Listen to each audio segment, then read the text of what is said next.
ships. We couldn't do it without you, and we couldn't have gotten to the moon without our international partners as well. So thank you so much, Captain. It was really great to have you here today. Thanks, Megan. Awesome. All right, Rob, back to you. Thank you, Megan. Back here in Mission Control in Houston. We just had a quick view of the crew. We'll get that view back, and there they are again. Here in Mission Control, the entry team of flight controllers led by Rick Henfling and Jackie Mahaffey serving as the spacecraft communicator.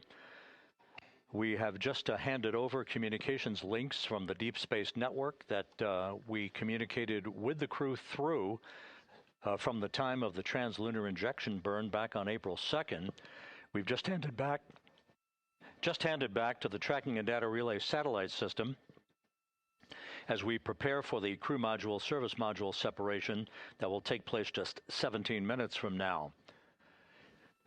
With the Earth looming in front of Integrity as it barrels back for a splashdown of the Pacific just 50 minutes from now, we're just 5,700 nautical miles from splashdown. Just one other quick note about the comparison from the Artemis 1 entry profile to the Artemis 2 entry profile and how that is serving as an extra layer of protection for Integrity's heat shield. The Artemis 1 entry had an entry range of some 3,178 nautical miles, a very long downtrack and a very longer period of exposure to heat loads than we're experiencing tonight. It also had that skip entry profile that we discussed earlier, dipping into the Earth's atmosphere, then back out, then back in. It was about 20 minutes of exposure. Integrity, Houston, comm check on TDRS. Jackie, we have it loud and clear on TDRS. We have you the same. And there's one of the weather balloons being deployed from the USS John P. Murtha.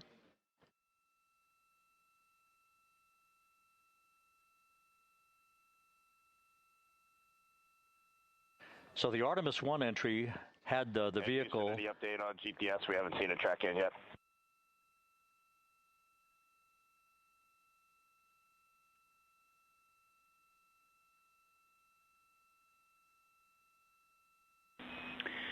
Reed, we are watching. We are starting to get into the window where they may start acquiring, so should be within the next 10 minutes.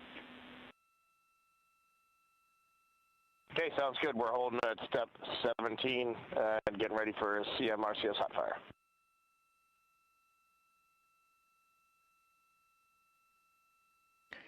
And that exchange indicating that we are expecting to acquire data from the GPS system on board. That'll be a navigational tool that will basically tell Integrity's computers that they're on track down the center line of the corridor for the entry interface that will lead them to their splashdown point.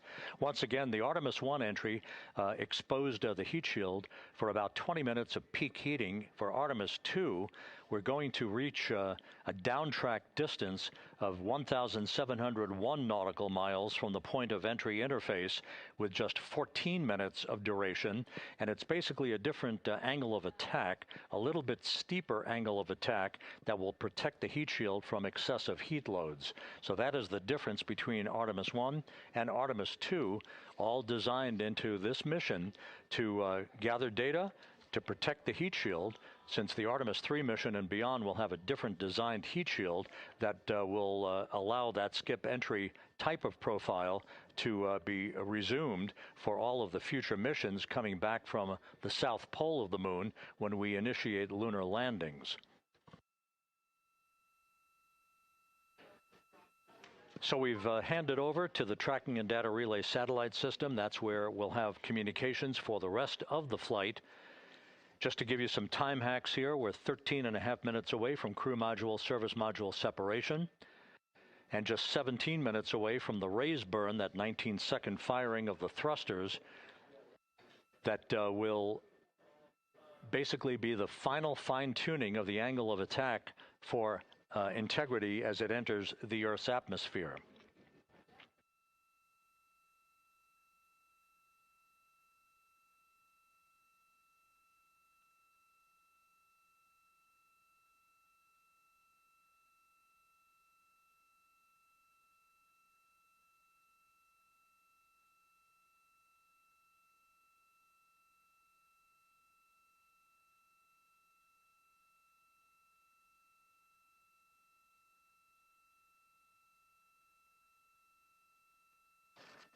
And once again, a dueling box view of some of the assets that are involved in recovery today. The integrity, cabin configured, all crew suited and seated. Houston, copies. That confirmation from Reed Wiseman aboard Integrity, as you see the assets being deployed to the splashdown zone. At the time of splashdown, we expect the John P. Murtha to be about 5 miles away from Integrity, keeping a safe distance until we are sure that the vehicle is in the water and upright, and that it is in a good configuration system-wide for the recovery teams to begin to approach the vehicle to erect that inflatable raft. 2 minutes to CM RCS warm-up hot fire. We're ready. That call from spacecraft communicator Jackie Mahaffey indicating that we're 2 minutes away from a quick burst of the reaction control system. Thrusters, that will be a hot fire test prior to the separation of the crew module from the service module. The European service module has performed flawlessly throughout this flight.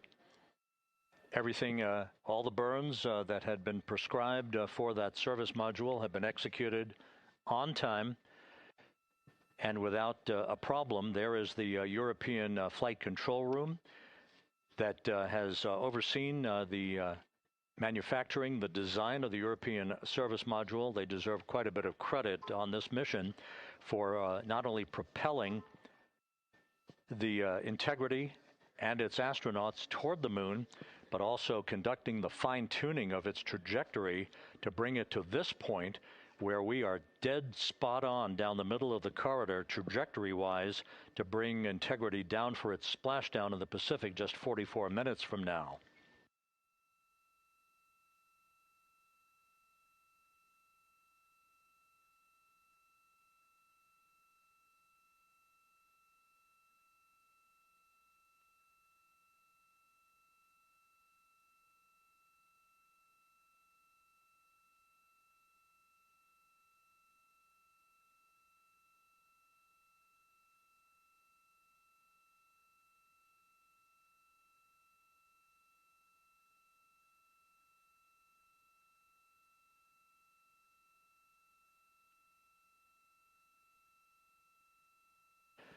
What you're looking at is a computer-generated visualization based on real-time telemetry from Integrity, currently traveling about 16,000 miles an hour.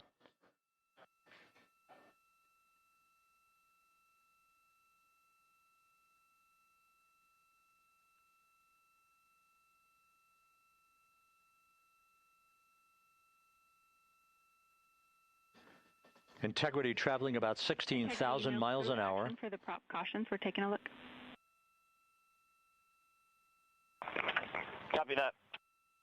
Now just about 5,100 miles from Earth. Splashdown scheduled 43 minutes from now. We're just 9.5 minutes away from the crew module service module separation.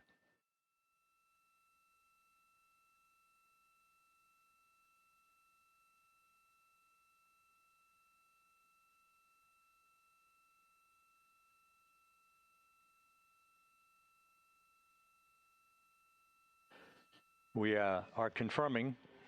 Integrity, we are assessing details, but so far looks like a good hot fire. Looks good on board, Jackie. Thank you. And Jackie Mahaffey took the words out of my mouth. I was just about to say that we had a good hot fire test of the thrusters in advance of the crew module service module separation that's coming up just 8.5 minutes from now. This will begin the period in which we will have rapid-fire succession of critical activities on board that will lead to entry interface just 28 minutes from now, where the vehicle will enter the Earth's atmosphere at an altitude of 400,000 feet. The time of entry interface, 6:53 and 30 seconds p.m. Central Time.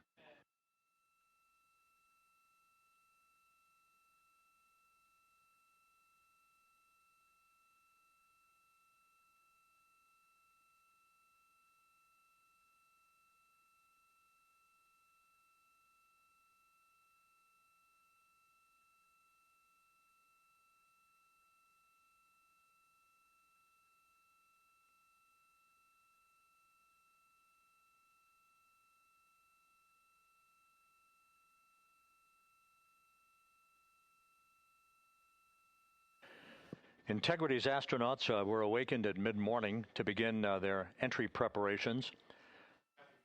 And propulsion officer now reports a good hot fire test in preparation for the crew module service module separation.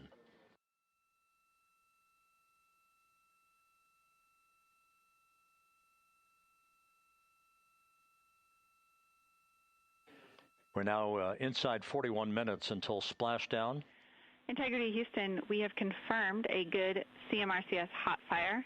And although we are not seeing GPS acquired yet, you can skip the troubleshooting steps in 157 for now. Integrity copies.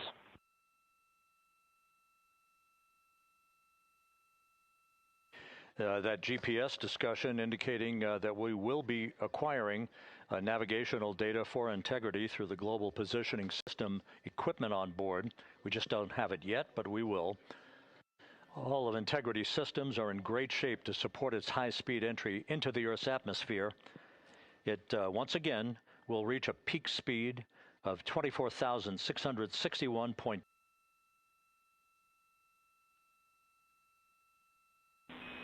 We are confirming.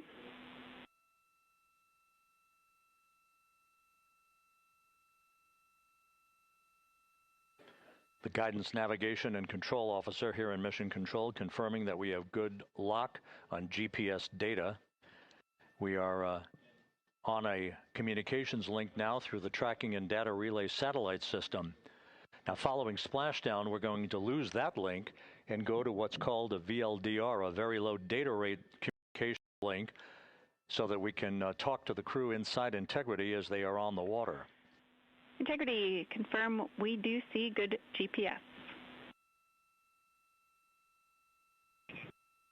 We do too, especially GPS 1 is accepting in nav channels 1 and 3. That GPS data is basically telling Integrity's onboard computers its position relative to the Earth, but its trajectory and its orientation according to flight dynamics and the Guidance, Navigation, and Control Officer is spot on. We have now armed the pyros for the crew module service module separation coming up less than 5 minutes from now.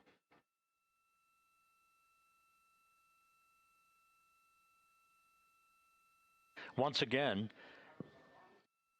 just 10 seconds after entry interface, we will see Integrity reaching its peak speed of 24,661.21 miles per hour.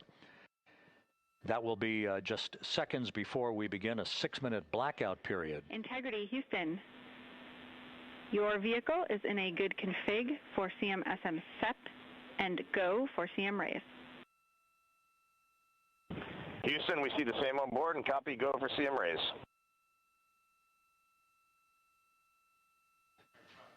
That CM raise referred to as the slight firing of 19 seconds by Integrity's thrusters with a change in velocity of 9.9 feet per second, a slight nudge of the aft end of the vehicle so that it's tilted a bit upward, providing the final angle of attack as the vehicle enters the Earth's atmosphere. This being the mitigating factor that will reduce heat loads on the heat shield as we reach a point downrange from the start of entry interface, some 1,701 nautical miles to the splashdown site.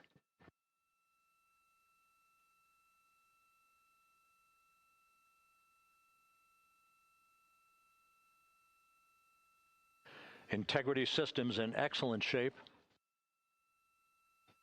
We are currently 3,300 nautical miles left in this mission. Splashdown scheduled 36 minutes, 39 seconds from now.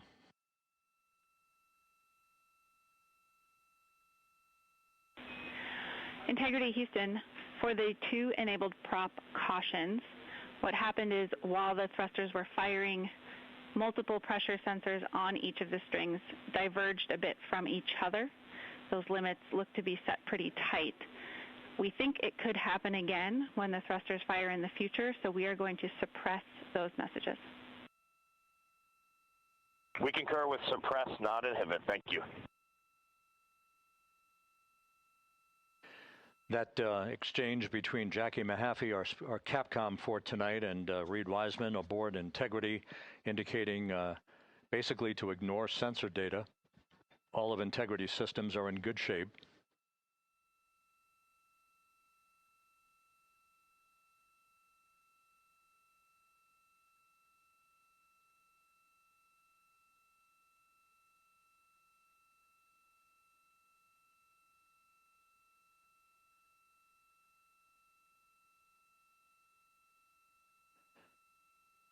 Now, coming up on about 90 seconds till the crew module, service module separation.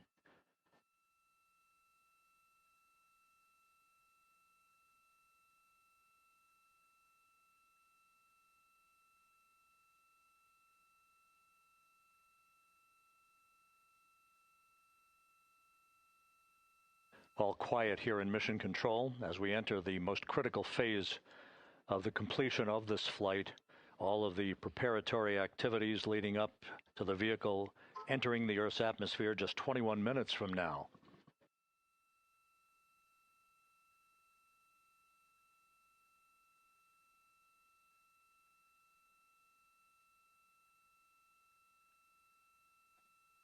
Coming up on 1 minute. Mark 1 minute till crew module, service module separation.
And we have confirmation of crew module, service module separation, and a great view, albeit momentarily. Houston, good step on board. Houston copies and concurs. The European service module now separated from Integrity, a job well done. Integrity, no action for the 4 CDH cautions. Those are SM related, not applicable. Integrity.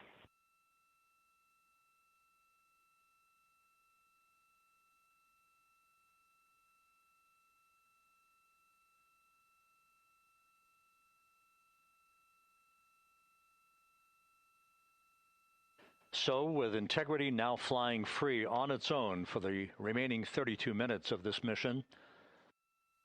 Next up, the raise burn, a 19-second firing of Integrity's thrusters. Good GPS 2.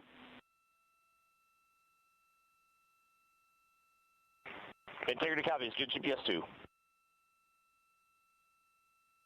Coming up on the 2-minute mark until the raise burn. Again, this is the final tweaking of the orientation of Integrity to put it in the right angle, if you will, the angle of attack that it will fly in during its entrance into the Earth's atmosphere. Entry interface now just 18 minutes, 25 seconds away. This is a visualization, but driven by real-time telemetry. This is the maneuvering of Integrity to the raise burn orientation. Just 2,800 miles from Earth.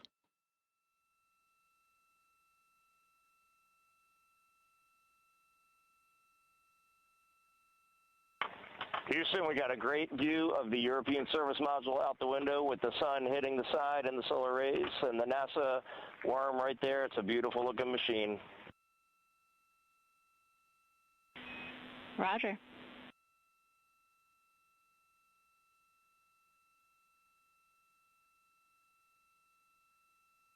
And we have completed the maneuver to the raise burn orientation, 1 minute away from the raise burn.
And the crew module raise burn is underway, a 19-second firing of the thrusters, and we have a completion of the burn.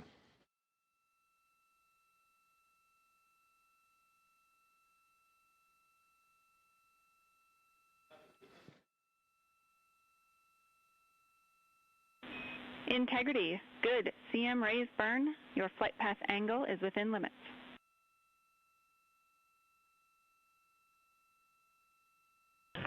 Integrity copies. Looks good on board, Jackie. So the final maneuver is now complete. Our trajectory for a splashdown in the Pacific 29 minutes from now is set and will not be amended any further.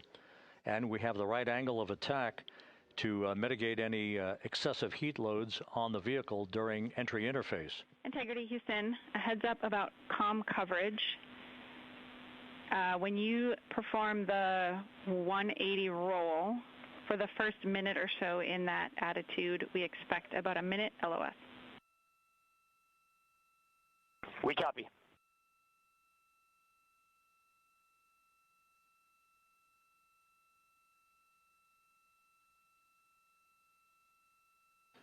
So for those who are watching the series of events coming up, we will enter the first traces of Earth's atmosphere 14 minutes, 45 seconds from now.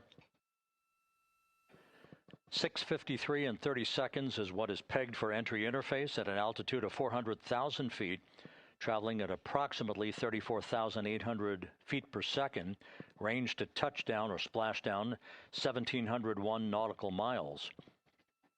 24 seconds after entry interface, we will enter a 6-minute blackout period in which we will lose communications with the crew. This is expected due to the buildup of plasma around the vehicle. That's an ionization effect due to the collision, if you will, of the velocity of the spacecraft with the friction of the Earth's atmosphere. That 6-minute blackout is expected to begin at 6:53 and 54 seconds p.m. Central Time. During that period of time, we will reach our peak speed of 24,661 miles per hour. That comes just short, based on unofficial data from the flight dynamics officer right now, will come just short of the velocity record set by Apollo 10 of 24,791 miles per hour in 1969. We expect peak heating on the vehicle at 6:54 and 52 seconds p.m. Central Time, a minute and 22 seconds into entry interface. At that point, we will be just 204,000 feet above the Earth, traveling at 33,000 feet per second. The blackout period is expected to last 6 minutes. We expect that blackout period to end at 6:59 and 55 seconds p.m. Central Time. From the end of the blackout period until splashdown, it is just 7 minutes, at which point we'll start deploying the series of parachutes to slow Integrity down to an ultimate splashdown velocity of just 19 miles an hour. We see the same, waiting for the 180 rolls.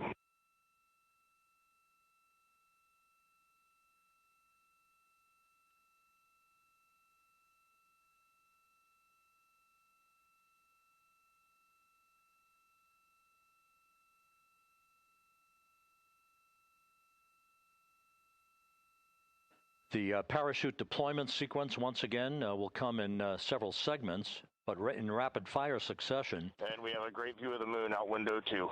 Looks a little smaller than yesterday. Guess we'll have to go back.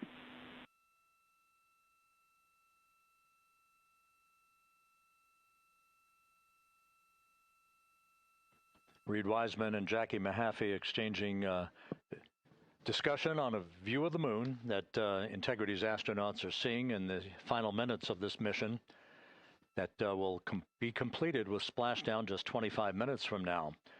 3 forward bay cover parachutes will be used to pull the forward bay cover off the top of the vehicle. Then 2 drogue parachutes will be deployed to slow and stabilize the crew module during its descent, followed by 3 pilot parachutes that will lift and deploy the main parachutes from the forward bay. The final sequence will have 3 main parachutes deployed. These will be 116 feet in diameter, each main parachute approximately 265 feet long when reefed. The parachutes will ultimately slow Integrity down from its peak speed of almost 33 times the speed of sound to a gentle 19 miles an hour at splashdown.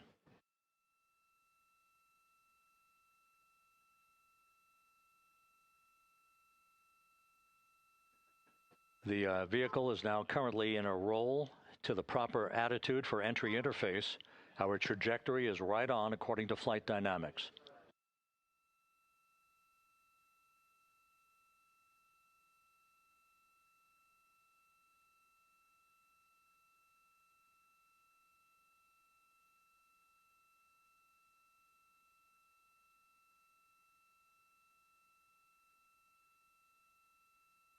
Integrity is on a trajectory from southwest and northeast across the Pacific Ocean, descending at a rate of 15,000 feet per second.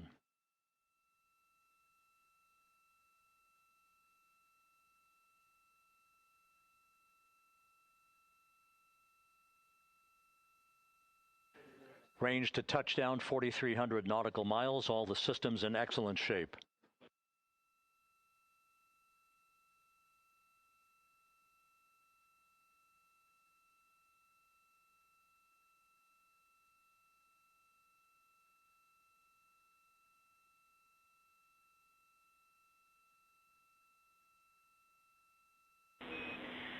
Integrity, Orion in the EI roll 180 attitude.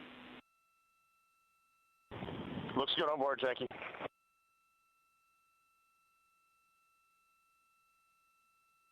This view out of one of Integrity's windows.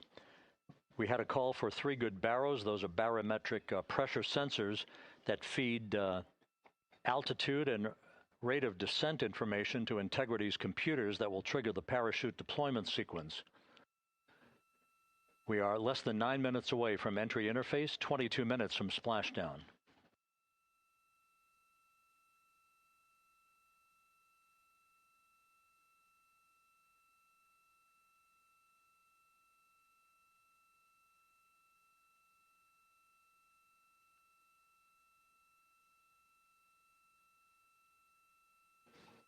You can see the reflection of one of the crew members in the window.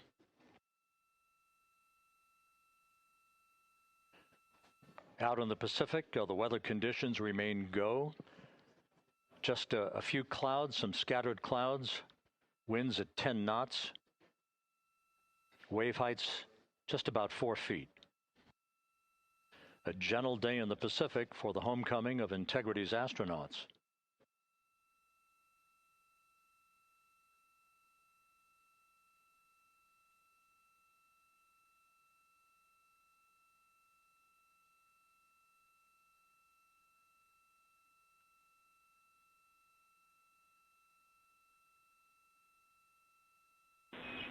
Integrity back in EI attitude.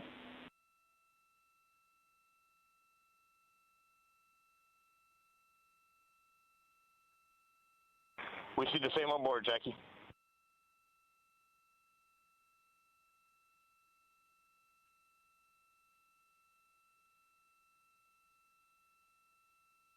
Houston, purge is complete. Crew and vehicle are configured for entry. Houston copies. And we're in step 37, transferring nav state to BFS.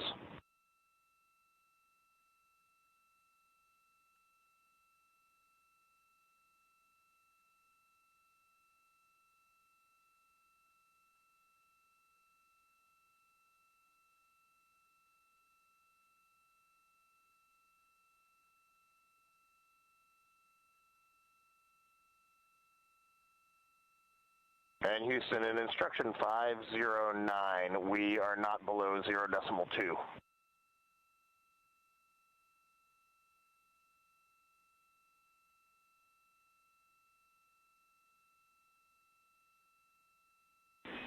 Integrity, no action required. Integrity.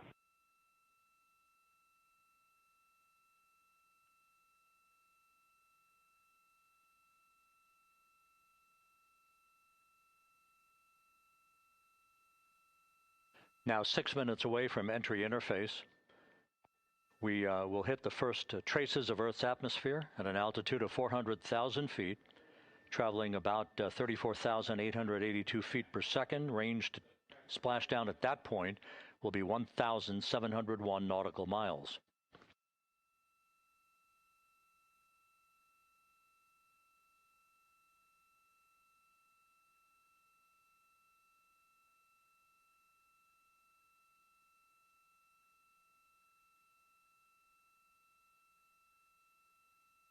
And once again, just a reminder, some 24 seconds after entry interface, we do expect to lose communications with the vehicle and the crew during a 6-minute blackout period when a plasma shield will build up around the spacecraft due to the ionization, due to heating effects.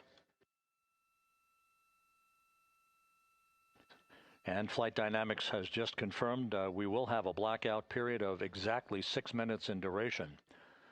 And once again, that's due to the fact that a plasma buildup around the vehicle will prevent communications and data, so we will not be able to talk to the crew members at that time, nor will we receive data here in the flight control room. Houston, everything is looking good on board. Just confirm no pre-EI downloads. Houston concurs. That blackout period to begin at 6:53 and 54 seconds p.m. Central Time, and again will last about 6 minutes in duration. We're 4 minutes away from entry interface.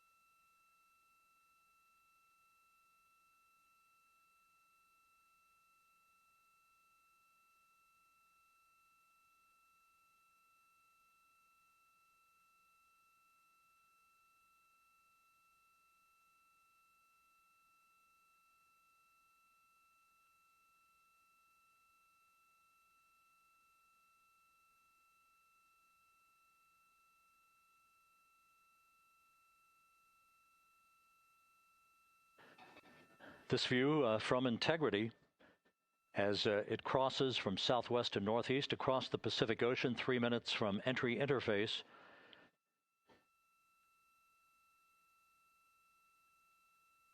"16.5 minutes till splashdown."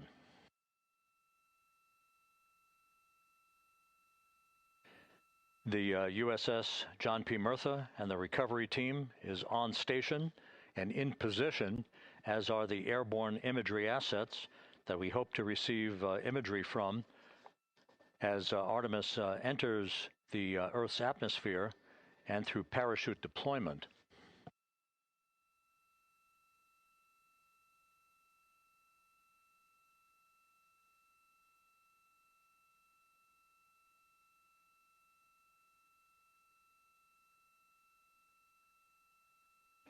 All of Integrity's systems are in great shape. The crew is ready to complete its mission just 15.5 minutes from now. All of the activities today have gone off in perfect fashion. No issues with the vehicle, no issues with the crew. And the weather at the splashdown site is go.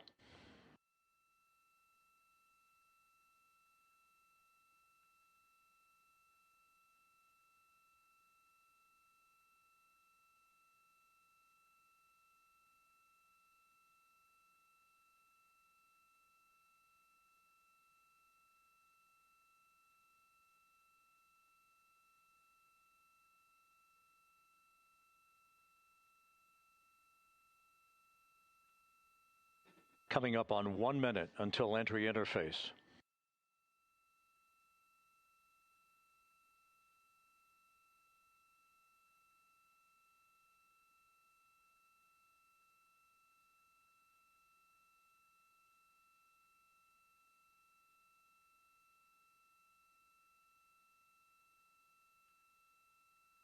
Mark 1 minute until entry interface.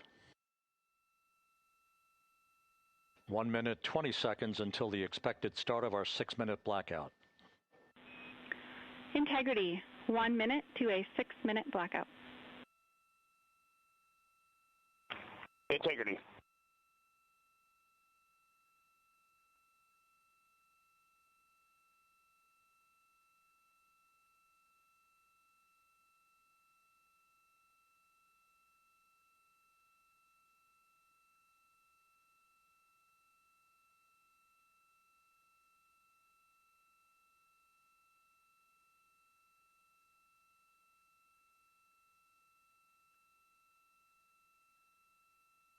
Ten seconds till entry interface.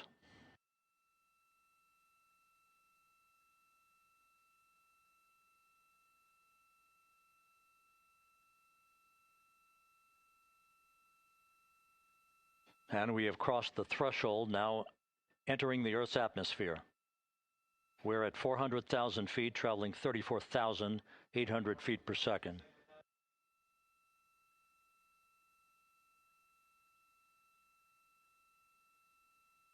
Time to splash down, 13 minutes, 10 seconds.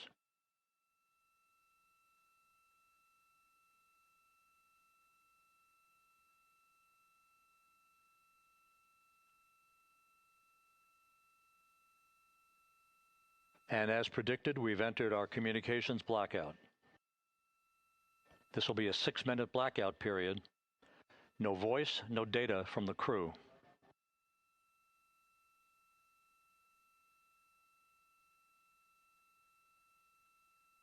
We're 30 seconds away from the anticipated point of peak heating on the vehicle, where temperatures will rise to about 4,000 to 5,000 degrees Fahrenheit.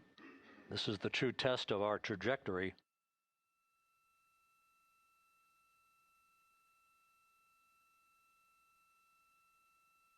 And from the G5 aircraft in the vicinity of the splashdown zone, this view of integrity.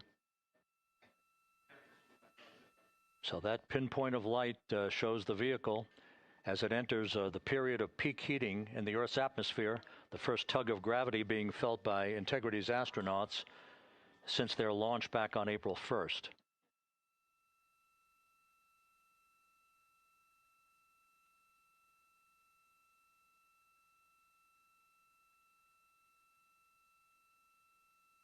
Four and a half minutes until the end of the blackout period.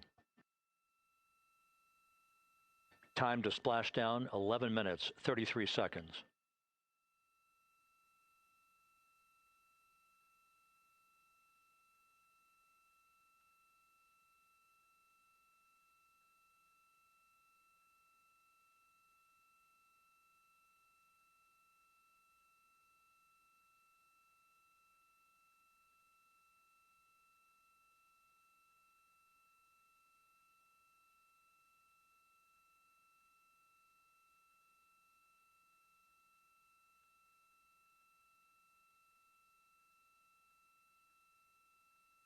The landing and support officer reports that the P-3 has acquisition on Integrity.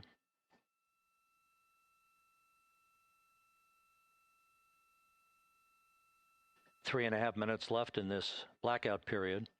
This is a visualization of the plasma buildup around the spacecraft and the repelling of that heat on Integrity's heat shield.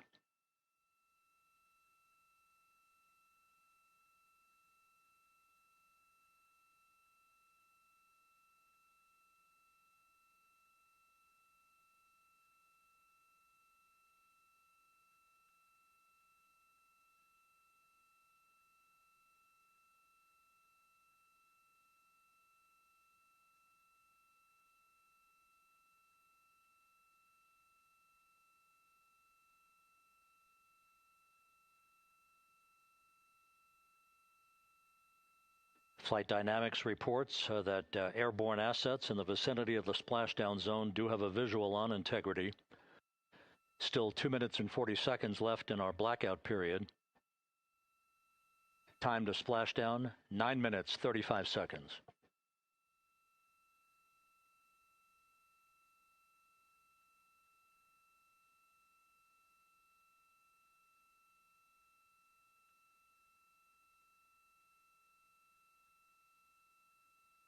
Multiple airborne assets as part of the recovery team all have visuals on integrity.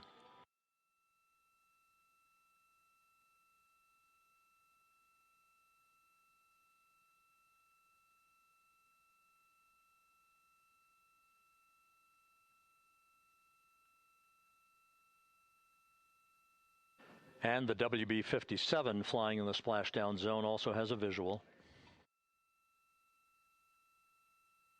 And the Navy helos also have visuals.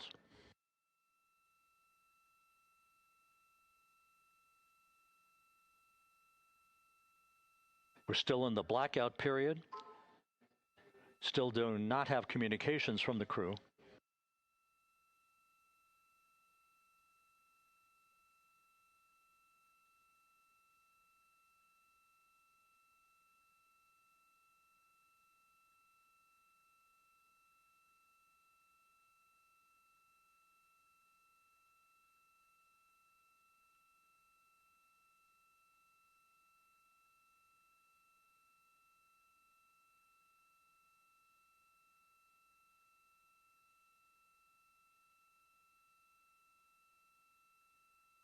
We're standing by for communications from the crew.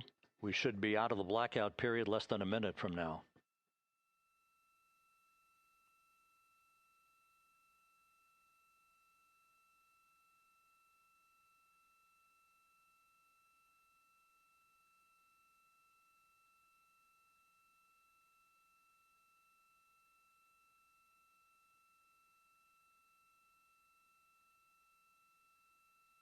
We are now processing data from integrity.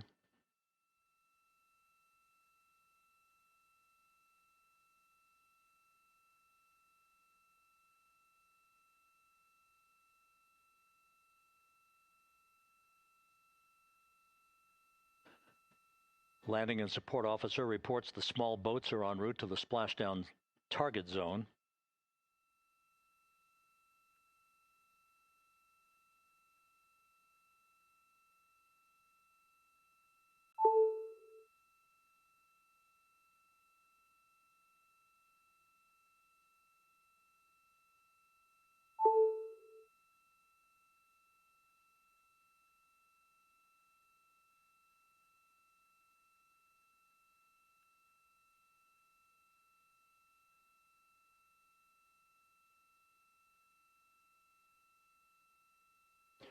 Passing through 150,000 feet, our trajectory is perfect. We're getting intermittent views of integrity. Still waiting to establish voice communication.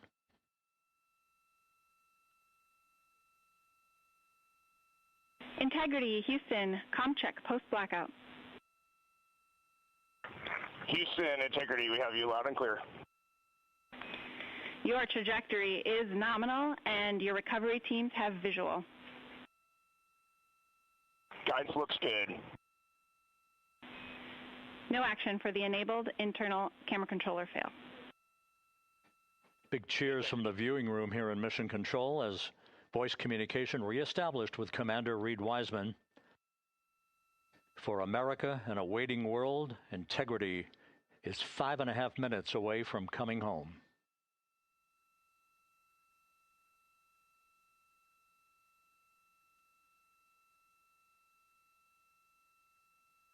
Passing 100,000 feet now. Range to splashdown 19 nautical miles.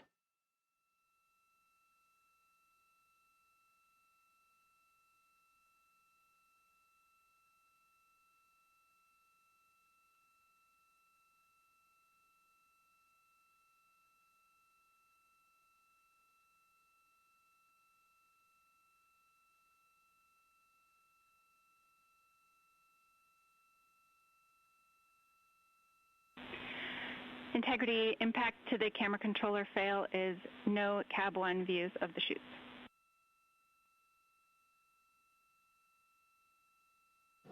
Integrity. We're processing good data through the GPS system. A good view of Integrity, time to splashdown 4.5 minutes.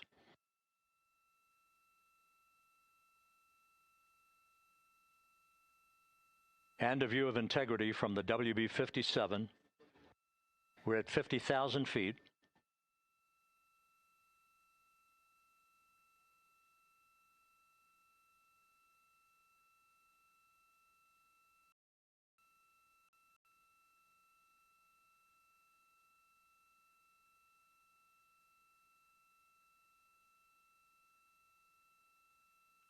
The pyros are armed for forward bay cover jettison.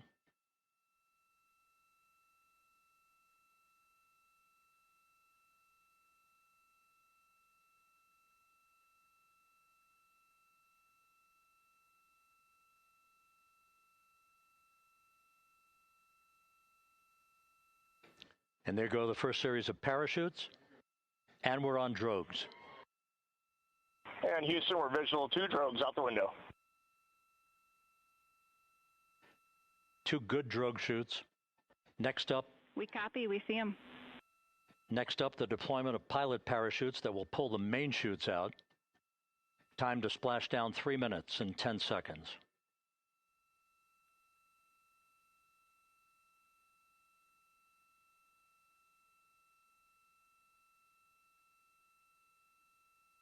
Perfect descent rate according to flight dynamics. Good rates on 2 drogues. We see the same on board.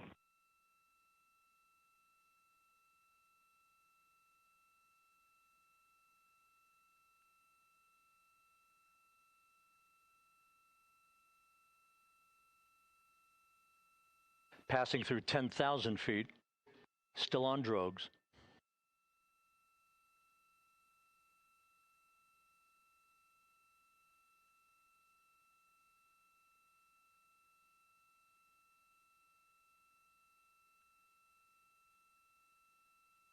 Main chute deploy.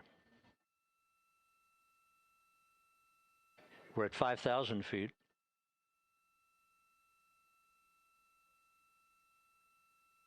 Search and recovery beacon has been activated on Integrity.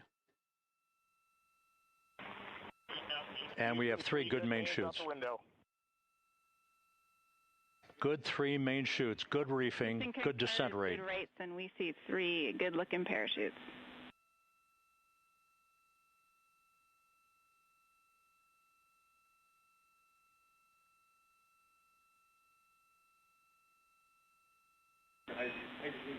Integrity, cabin pressure indicates no need for hydrazine checks.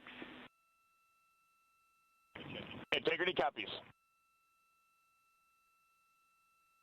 This is a perfect descent for Integrity. Its crew sounding hale and hearty on board. Time to splash down 1 minute, 15 seconds.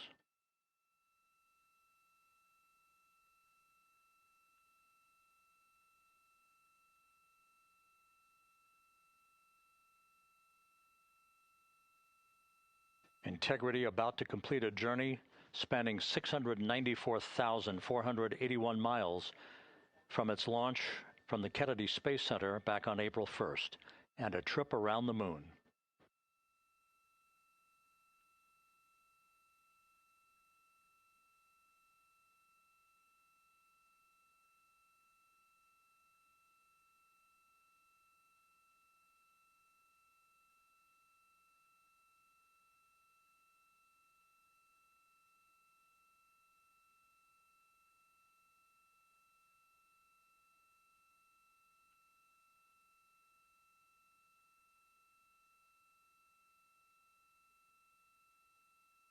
Passing through 1,000 feet.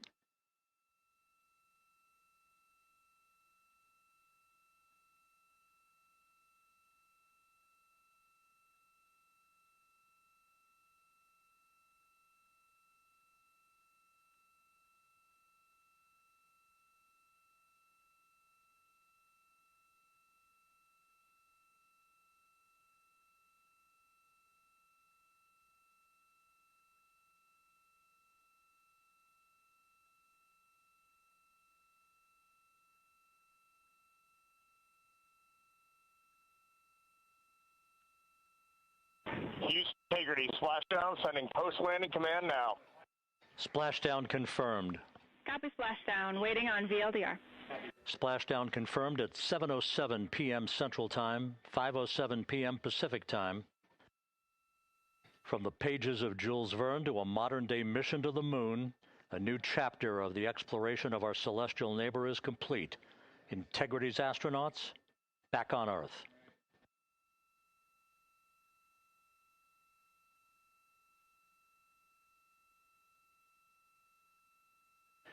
And the landing and support officer reports the vehicle is stable 1.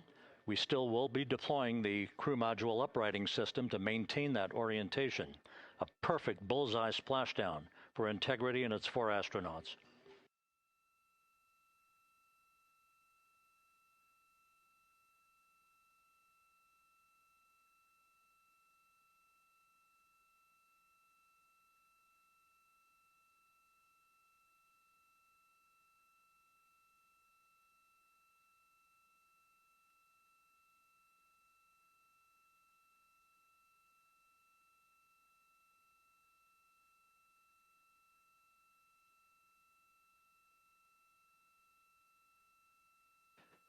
The unofficial splashdown time, 7:07 and 47 seconds p.m. Central Time. We'll get that refined for you. That would put the end of the mission at a mission elapsed time of 9 days, 1 hour, 31 minutes, 35 seconds.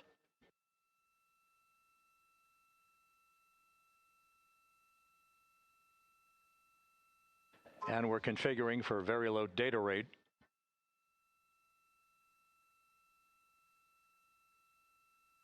Once again, splashdown occurring in the Pacific, southwest of San Diego at 7:07 and 47 seconds p.m. Integrity Houston, comm check on VLDR.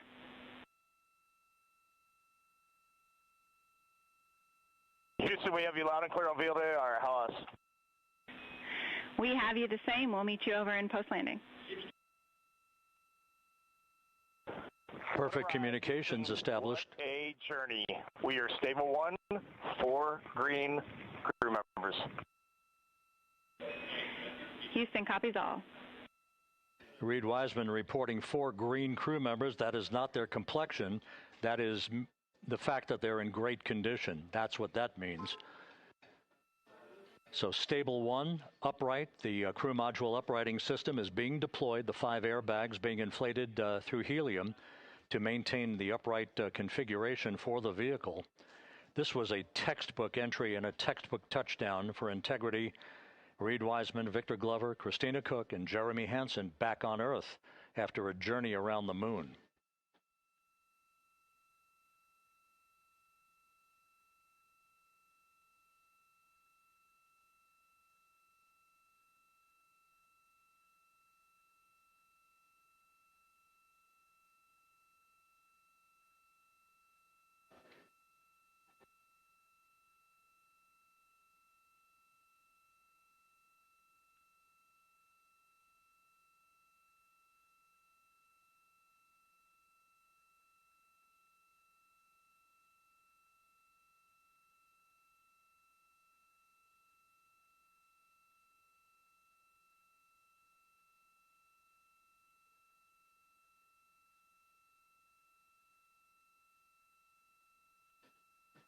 We continue to monitor the functioning of the CMOOS system.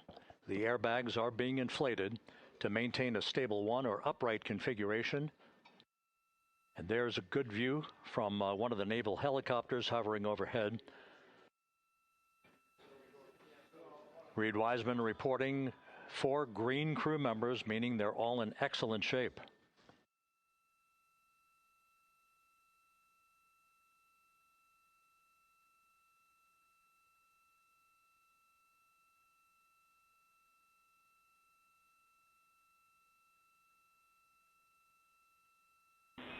Integrity Houston for SAR beacon and radio.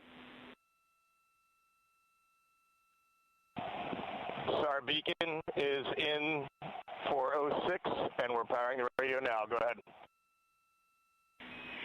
We see the beacon on. However, the recovery team is not seeing the signal. Your SAR radio uses the same antenna, so you may run into trouble with the radio. Okay, copy. And we are also powering up the sat phone now.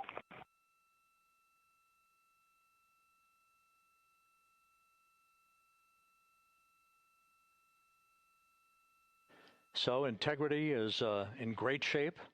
And as the crew continues its post-splashdown timelined activities on board, Reed Wiseman once again reporting that all 4 crew members are in excellent shape. And we have 5 inflated airbags to maintain an upright configuration so that the recovery team can now begin a slow approach to the vehicle. Meanwhile, here in the flight control room, Entry Flight Director Rick Henfling is polling his team of flight controllers for the start of powering down the vehicle after a thorough systems check. We have no toxic gases to be concerned about, so the recovery personnel can approach the vehicle, but not until we have powered down the spacecraft. That's expected to take a few more minutes.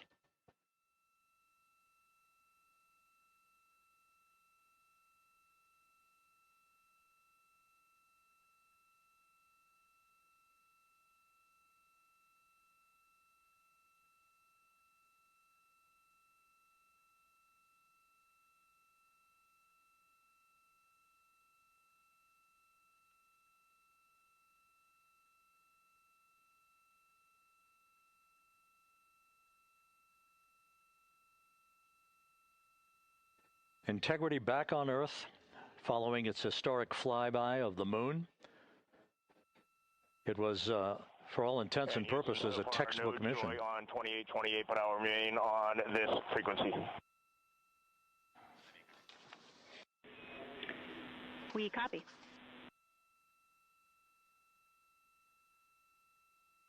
Reed Wiseman indicating some trouble with the SARSAT phone on board. But that's not an issue. What is more important is that the vehicle is solid. No issues as we begin the power down of the vehicle to begin the recovery process.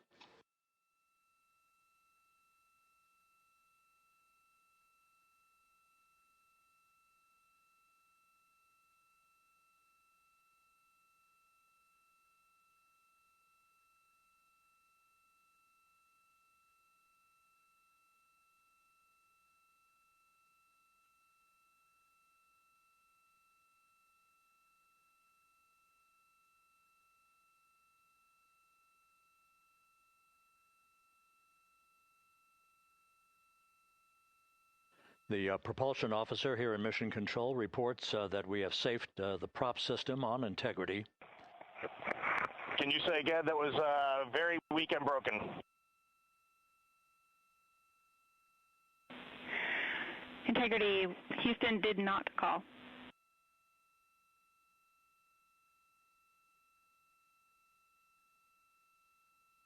Copy that, Houston. It might have been on the SAR radio. Stand by.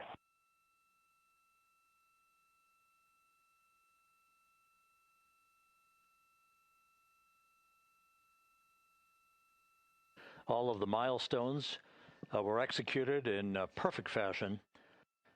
Integrity entering the Earth's atmosphere right on time, reaching its peak speed shortly after a blackout period began. We emerged from the blackout period, but the recovery imagery airborne assets were able to pick up Integrity's descent almost immediately through entry interface, tracking the vehicle all the way down. And finally, you saw the sequence of chute deployments. First, the forward bay cover being pulled off the top of the vehicle by a series of 3 parachutes. Then the drogue chutes were deployed, followed by the 3 main chutes that slowed the splashdown velocity of Integrity to just 19 miles an hour.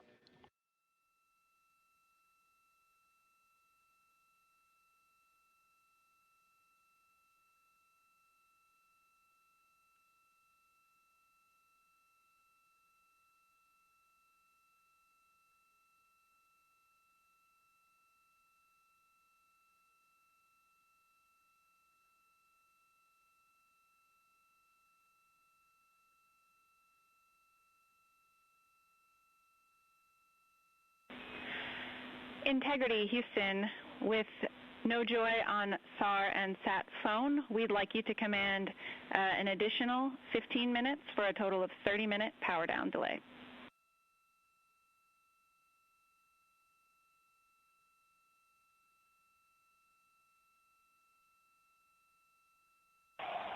All right, Jackie, we have selected T/D+30. No joy on SAR radio or sat phone. And stand by, we have the master diver on SAR radio. Please hold comms. Hey, Lily, excuse me. Hey, Jackie, we just got the master diver on SAR.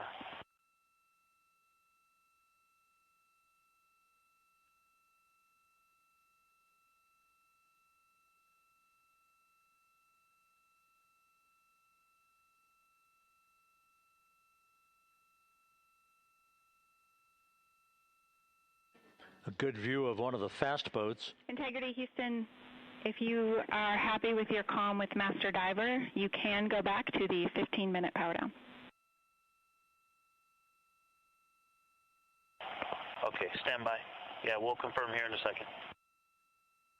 The crew on board Integrity coordinating with the flight control team in Houston here in Mission Control on the timing of the power down of the vehicle, which will be the precursor to the recovery teams approaching the spacecraft.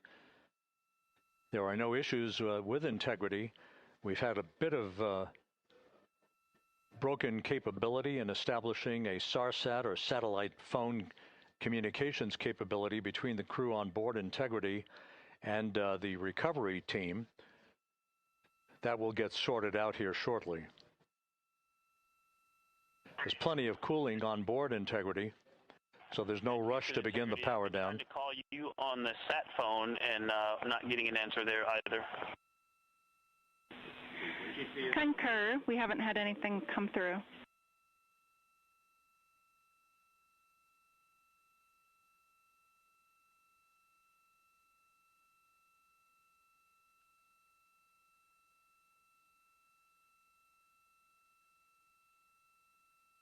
And Houston, if you could relay to recovery that we hear them, but it does not appear as though they are hearing us.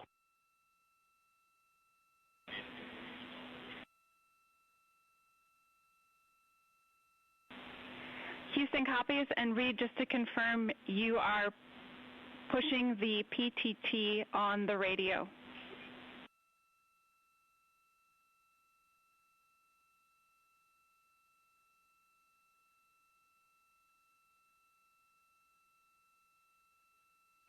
So as we continue to sort out the communications between Integrity and the recovery teams, we are standing by for the initiation of the power down procedures that, as you see, the recovery teams are moving towards the side of the capsule. The next major event will be the erection of that large inflatable raft called the front porch. That will be the port of call for the crew as they're being extracted one by one from the vehicle.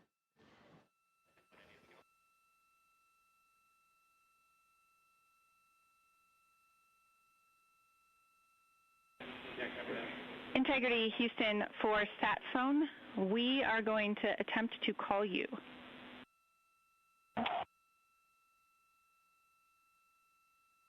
Good idea, standing by. And Jackie, yes, we are pushing the push-to-talk, the two buttons on the left side of the radio below the up-down arrows. We are utilizing them. I'm rebooting the radio to see if we get good comms. Okay, we copy all, and just to confirm, you are seeing that you are touchdown plus 3030 for power, correct? That's the affirmative.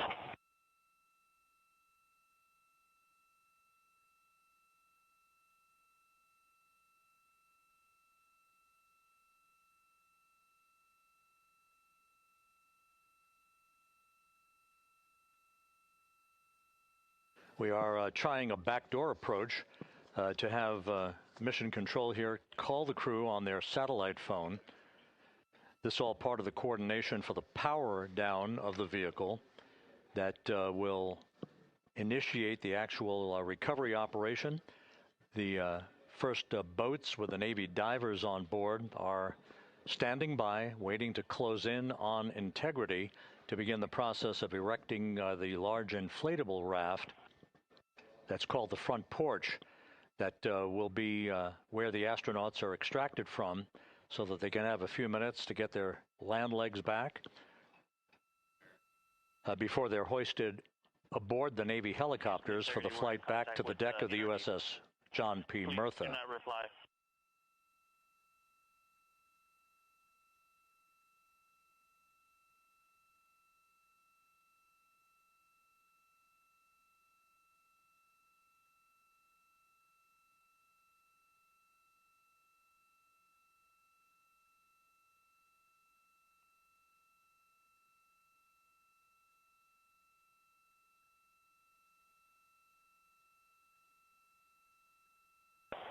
And Houston, please don't reply. NRD, very weak, but readable. Master Diver, we can hear, but they cannot hear us.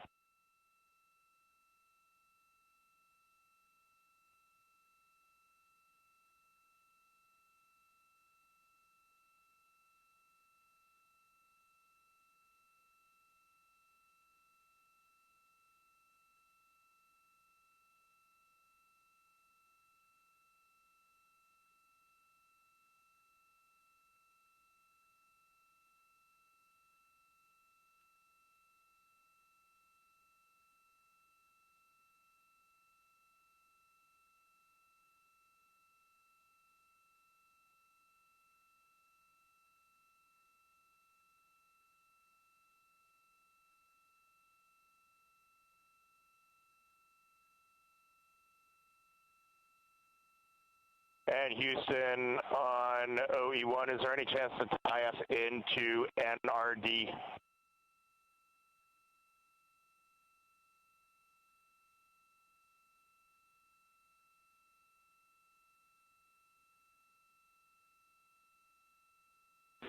Checking.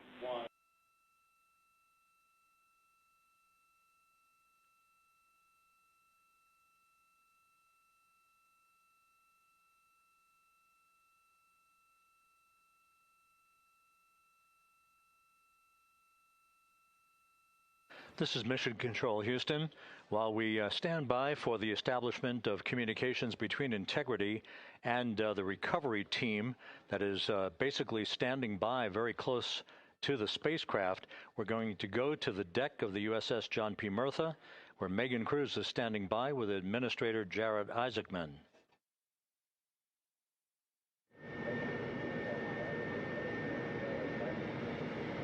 Hey, Rob, yeah, just such an honor to be able to be here on the ship, to be able to share and experience this moment with everyone together. And of course, as you just said, yes, here with NASA Administrator Jared Isaacman. Administrator, how did you feel getting to witness this and seeing NASA at its best?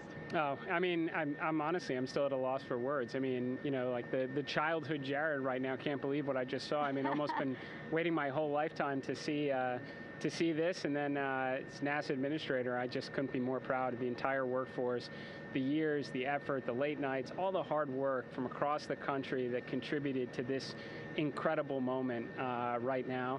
And yeah, incredibly grateful too for our teams here on the John P. Murtha right now. Yeah, look at them behind us here. We got everybody. Hey, what do you guys think? We just brought some astronauts back from the moon, huh?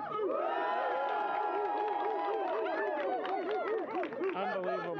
Thank you. Yeah, so grateful to the Navy, the sailors that are here, the NASA teams. I mean, this is a joint effort that's on their way right now. These recovery forces are getting out to our Orion spacecraft, to Integrity, to get our astronauts back on the ship safely. Yeah, and this is not just an accomplishment for NASA. This is an accomplishment for humanity. Again, a historic mission to the moon and back. How does this make you feel, and what do you hope people take away from this?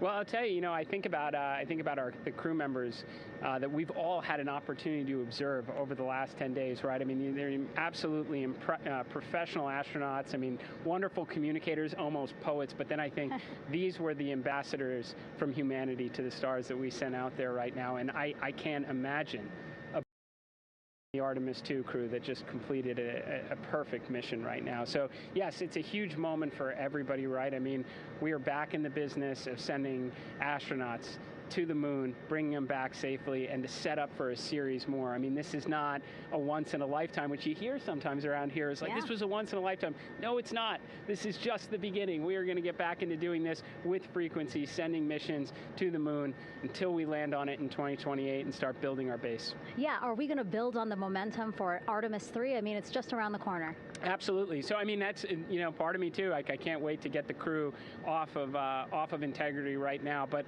also getting Integrity back on this ship so we can start taking a look at it, because all that data is so precious to us right now. I mean, we are going to definitely want to take a good look at the thermal protection system. We're going to want to download all the data they couldn't transmit back to us and use that to inform Artemis 3. But we're already making progress, right? You had SRB segments already showing up at KSC. Core stage for Artemis 3 is rolling out on April 20th. We're getting Mobile Launcher 1 back in vehicle assembly building. So yes, there is a lot to celebrate right now on a mission well accomplished for Artemis 2, and at the same time, we got to start getting ready for 3. Amazing. And last question, for people who joined us for all 10 days to see what we can accomplish together with our international partners, what do you think about the fact that we're going to keep doing this more and more and more?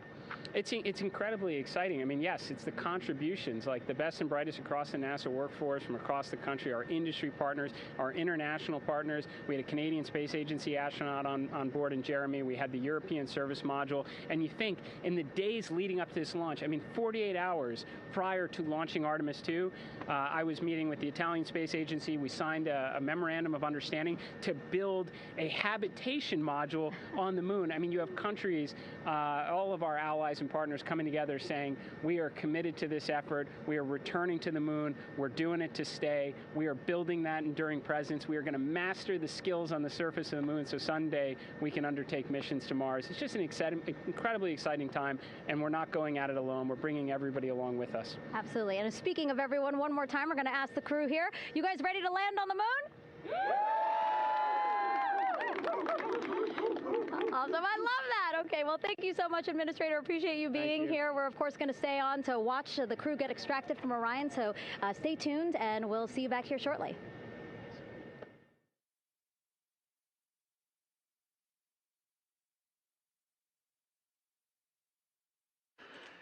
Thank you, Megan, and thank you, Administrator Isaacman.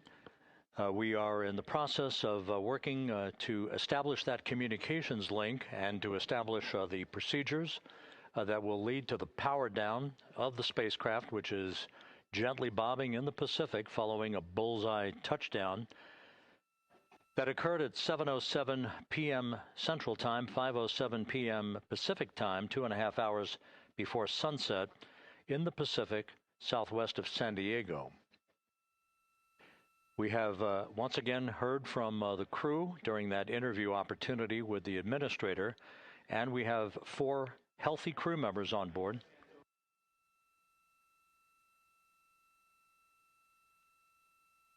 We now have confirmation that the vehicle has been powered down as per the procedures. So we have vehicle powered down, and the flight control team here in Houston, Flight Director Rick Henfling, has handed over mission authority to the Exploration Ground Systems team out in the Pacific. Now, we will physically not get off console with this team until the crew has been extracted into the front porch, that inflatable raft that will be erected along the side hatch of Integrity. So we're standing by for that in the next step in the recovery procedures. But everything is in great shape, and we have 4 healthy crew members on board the vehicle.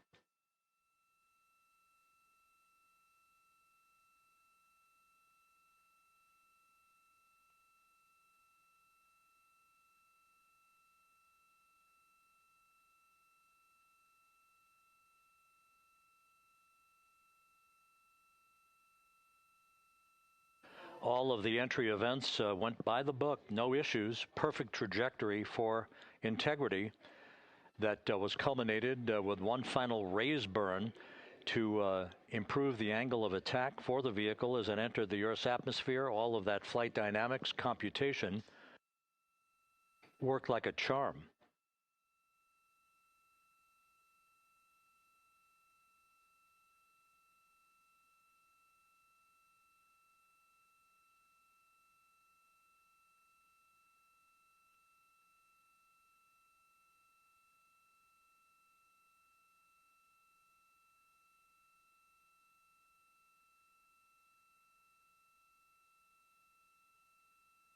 So we are standing by for the recovery team to approach integrity and begin the process of erecting that inflatable raft called the front porch, which will see the crew members be extracted from the hatch of Orion into that inflatable raft before they're hoisted aboard two Navy helicopters in a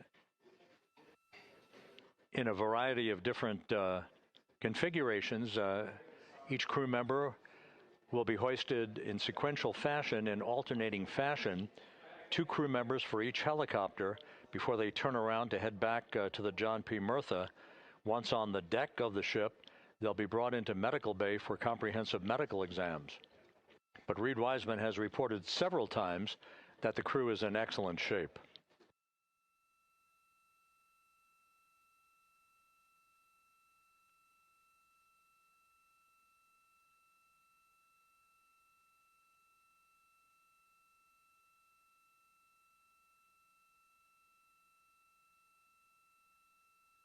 So just to recap, it has been some 26 and a half minutes since the splashdown of Integrity in the Pacific.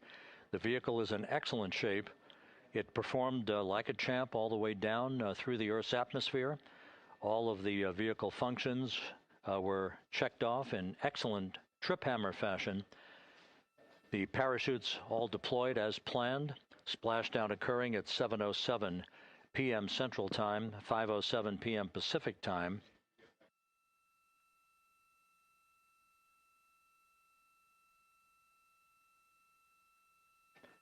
And after a bit of a tussle to try to establish a communications link with the recovery team, we were finally able to run through the procedures for the powering down of the vehicle. We've handed over mission authority to the Exploration Ground Systems folks out in the Pacific, and the recovery team will be approaching the vehicle shortly to erect the inflatable raft called the front porch before opening the hatch to Integrity to bring the crew members onto that raft before they're hoisted onto two Navy helicopters, two crew members for each helicopter, before they're flown back to the deck of the USS John P. Murtha.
This is Mission Control Houston. After talking to the flight dynamics folks, we have a bit of a refinement on the splashdown time for you. Their computation shows a splashdown time of 7:07 and 27 seconds p.m. Central Time, 7:07 and 27 seconds p.m. Central Time.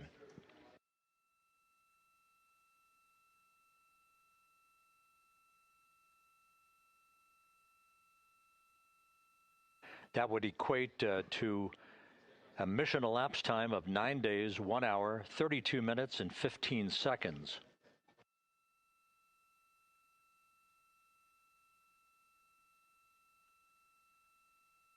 Once again, from Flight Dynamics, a splashdown time of 7:07 and 27 seconds p.m. Central Time.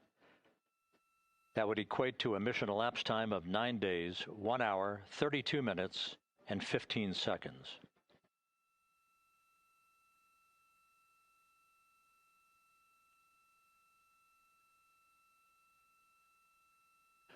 Reports from the Pacific indicate that the recovery team, in communications with the crew aboard Integrity, that the crew remains in excellent shape as they await the approach of the team for a final hazard gas evaluation before they move to the side of the vehicle to erect the inflatable life raft called the front porch.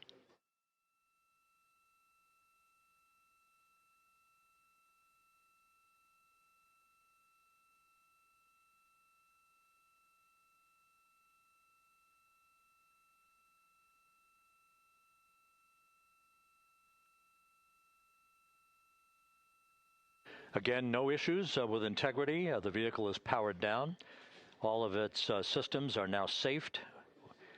We have handed over mission authority to the Exploration Ground Systems folks in the Pacific, but we will not stand down and have the entry flight control team depart its positions until that inflatable raft, the front porch, is erected, the hatch open, and the crew having exited the vehicle. So that's the next step in the recovery process that will lead to the hoisting of the crew members.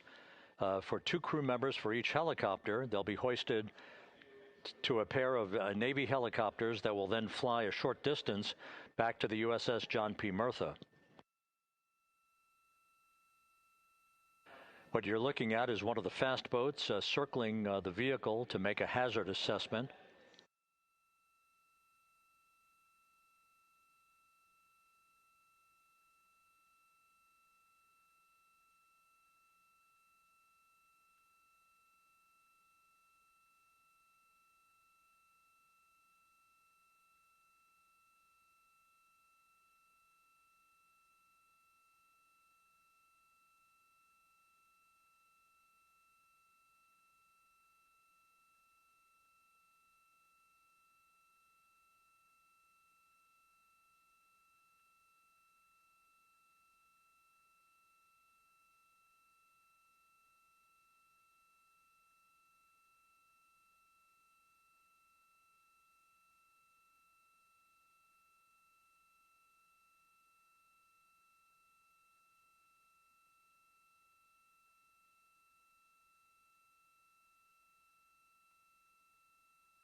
This is Mission Control Houston. Once again, you're watching the initiation of the recovery of the Artemis crew aboard Integrity. All of the Navy divers and the fast boats are now approaching the spacecraft after conducting a hazard assessment. The vehicle has been powered down. Entry Flight Director Rick Henfling now waiting for the life raft, the front porch, to be erected along the side of the vehicle so that the hatch can be opened and the crew members extracted from Integrity, soon to be hoisted one by one into a pair of Navy helicopters for a short flight back to the deck of the USS John P. Murtha. If you missed it earlier, we talked to Flight Dynamics and received a more official touchdown time or splashdown time, as it were, of 7:07 and 27 seconds p.m. Central Time, 5:07 and 27 seconds p.m. Pacific Time. That would equate to a mission elapsed time of 9 days, 1 hour, 32 minutes, and 15 seconds.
Continuing to get excellent views from the imagery assets out at sea in the Pacific of Integrity. We continue to get good reports from the landing and support officer who's in contact with the recovery team that the crew is in excellent shape, no issues.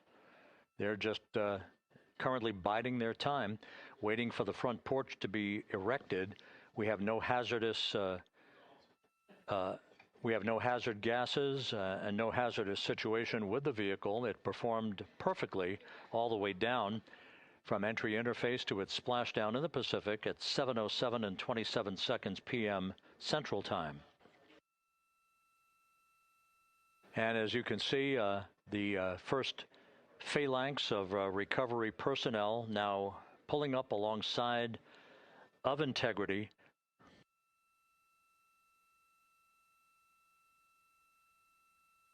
This includes Navy divers, a Navy flight surgeon, and other recovery personnel who have trained for several years for this recovery process.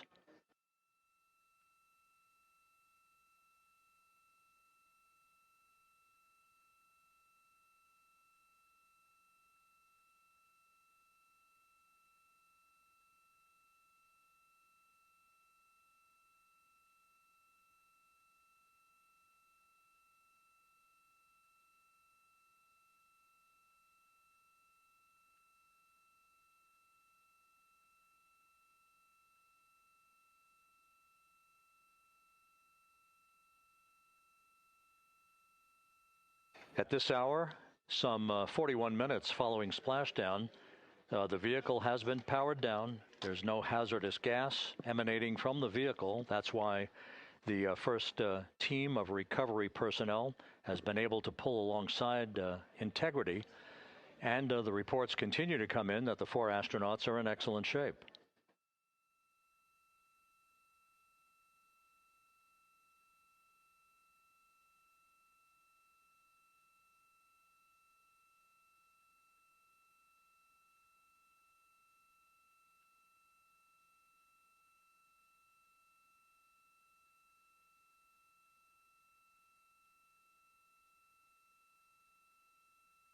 Yes.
This is Mission Control Houston, continuing to watch the initiation of the recovery of Integrity's astronauts.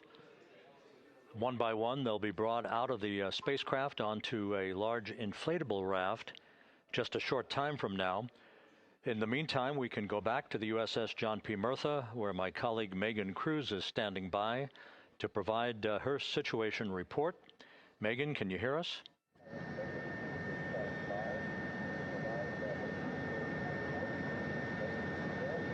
Hey, Rob. Yes, I can hear you. Thank you. Yeah, we're back here on the bow of the recovery ship where there are still plenty of people peering out into the water. We are not very far from the action everyone is seeing on their screen now.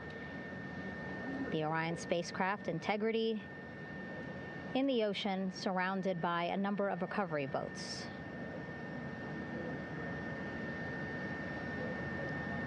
As Rob has been saying, in those recovery boats, NASA and Navy personnel specifically trained to get the astronauts out of Orion.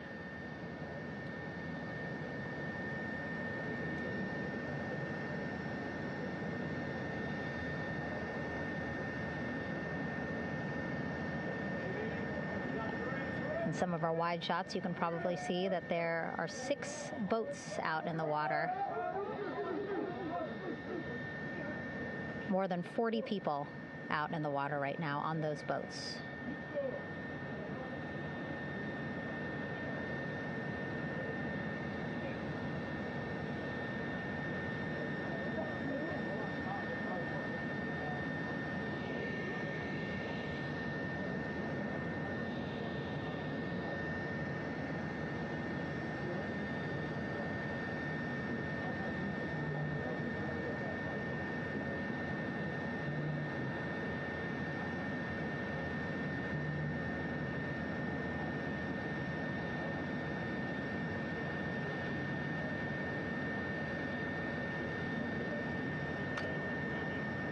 First order of business is to set up the front porch and the stabilization collar. You might also hear it referred to as a stab collar.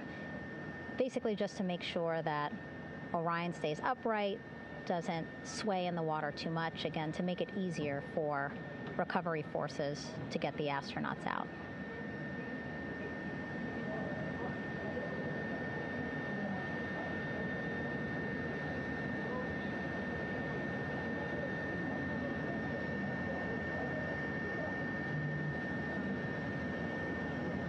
Again, we splashed down to the Pacific Ocean just after 5 p.m. Pacific time here. It's a requirement by NASA to be able to get the crew out of Orion within 2 hours of splashdown. So doing great on time so far. Plenty of time. No rush either. I was speaking to NASA flight surgeon Rick Schuring earlier in this broadcast, and he said to me, no rush to get the crew out. Just want to make sure that they're feeling good. And whenever they're ready to take their step out of Orion and onto that large raft, the front porch, folks will be ready.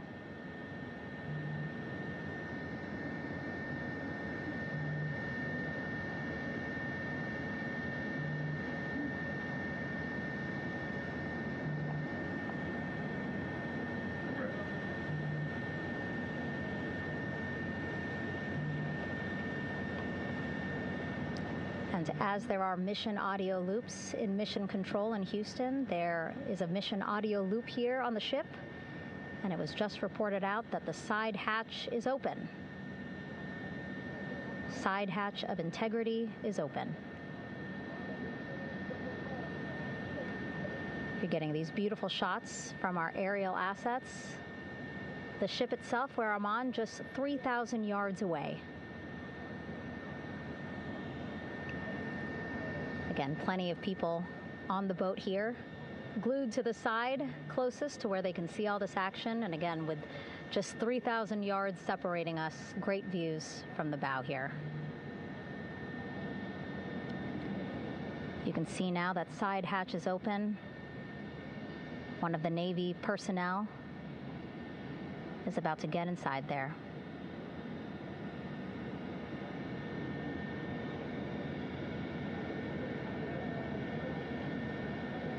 In they go. In total, 4 will go into Orion. So it'll be a little bit of a tight squeeze, but the goal is to have a recovery personnel with each astronaut assessing them.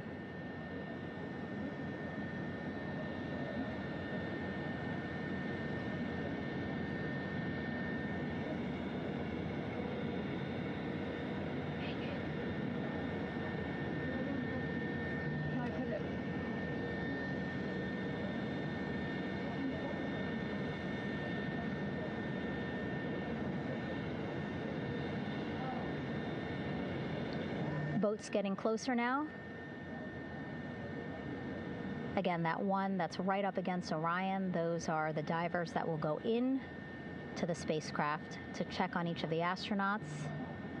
These other boats will begin doing a number of things, putting on that stabilization collar onto Orion, building that front porch. Eventually, they will retrieve the parachutes, as well as tow Orion back to the well deck of the recovery ship here.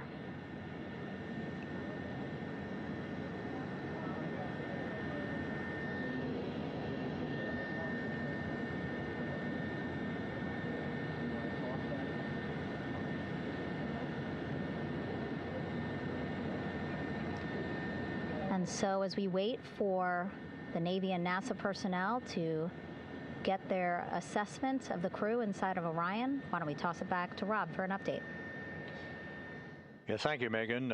Here in Mission Control, Flight Director Rick Henfling and the entry team of flight controllers still on duty. The vehicle has been powered down for some time now. There are no hazardous gases emanating from integrity. That, of course, allowed the recovery personnel to approach the vehicle and then open the hatch to begin the initial medical assessment of the crew, as you just indicated. Now we're standing by for the erection of that inflatable raft, the front porch, alongside of the vehicle that will enable the crew to be extracted one by one onto the raft, have a moment or two to get their land legs back before they're hoisted into two hovering Navy helicopters, 2 crew members for each helicopter, for a short flight back to the deck of the USS John P. Murtha.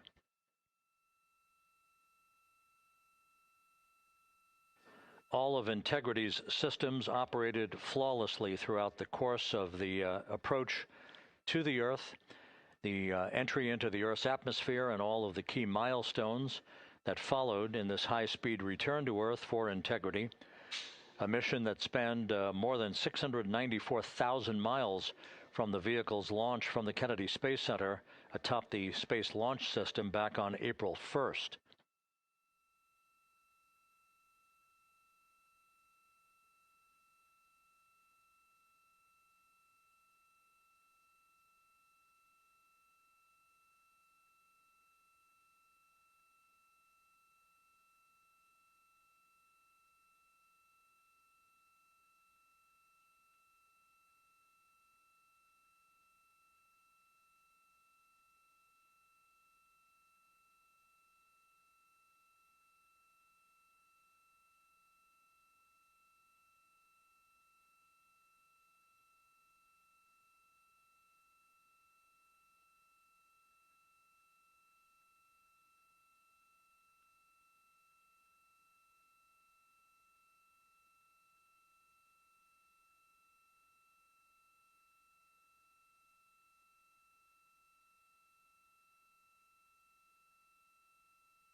As we mentioned at the top of the broadcast, the last time that the Apollo program saw a splashdown in the Pacific was Apollo 17 back on December 19th, 1972.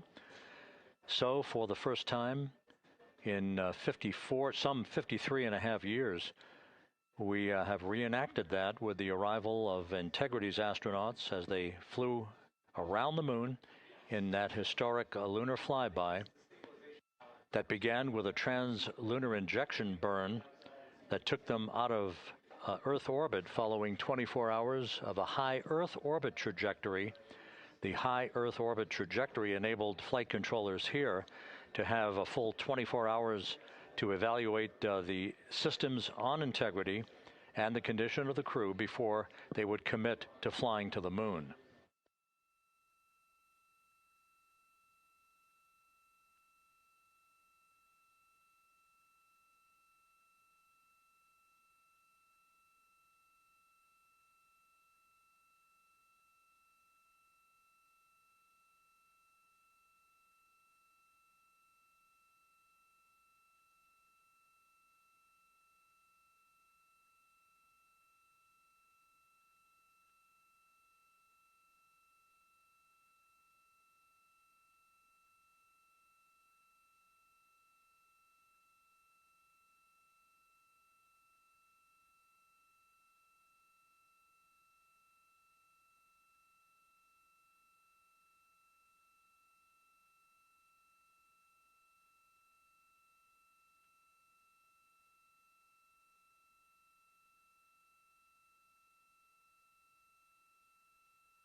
With the side hatch of Orion having been opened to set the stage for the erection of the inflatable life raft, known as the front porch, to be erected alongside the spacecraft for the extraction of the crew.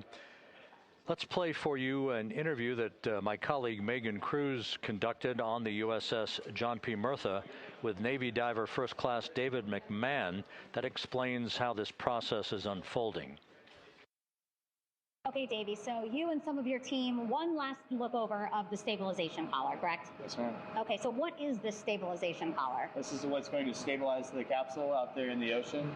We don't know how good the weather or the waves will be that day, so this will help prevent any unnecessary occurrences from happening, stabilizing the capsule and the astronauts inside. So basically this is a float that will go around Orion. I'm assuming that what they're doing right now, these are the lines that will attach the collar onto Orion? That is correct. And so what are they doing here? So we've got the lower line that will secure the inflation device before we inflate it. That gives us the go-ahead that it's secure in its space, and then we'll inflate it. And then once that is done, we'll undo all the carabiners and get this orange line on top tied in the same fashion. And then this will be secured to the capsule, and the astronauts can safely take their first steps out of the capsule onto the front porch. Okay, and how long will it take them to set up the stabilization collar? We should definitely be able to handle this in under 10 minutes. Okay, wow. And then you just mentioned the front porch. So basically after they set up this stabilization collar, then they set up what's called the front porch here. That's correct. Okay, and what's the front porch? Front porch is basically a bigger waiting room for the astronauts to sit in while we wait for the helicopters to show up and grab them. Okay, so the medical team that was inside with the crew, they're going to help them out and onto the front porch? That is correct. And then what happens here? We have higher trained medical personnel also on board the front porch that will give them lookovers and just make sure they're okay while we wait for the helicopters to show up. Okay. How does it feel, I mean, your team, you, to be part of a mission that's returning astronauts from the moon in more than 50 years? We all feel extremely honored to be a part of this, as well as a bigger mission for the Navy and joining up with NASA to do great things. Mm-hmm. And do you feel like you and your team are ready? Yes, very ready. Cool. All right, thank you so much. Thank you.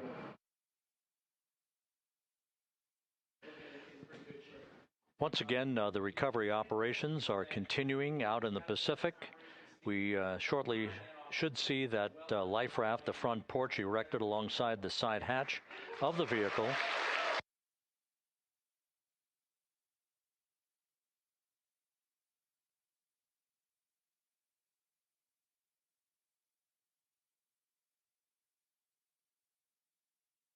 A number of flight controllers have come into the flight control room to receive congratulations from Entry Flight Director Rick Henfling.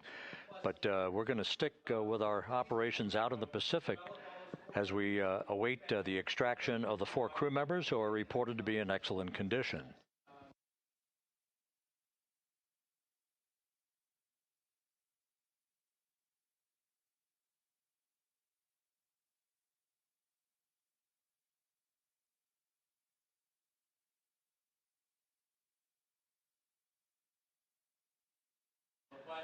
Again, while we stand by for that front porch to be erected alongside of the side hatch of the vehicle, let's go back to the USS John P. Murtha and Megan Cruz. Megan?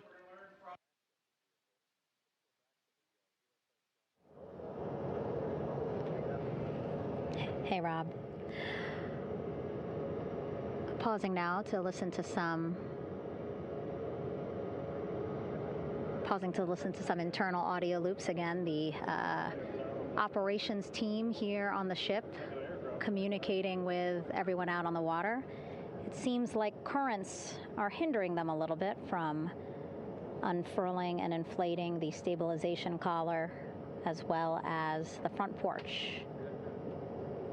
But again, the requirement to get the crew out within 2 hours of splashdown, plenty of time. So no concerns just yet. But as calm as the water looks, yeah, it looks like it's hindering the teams just a tad.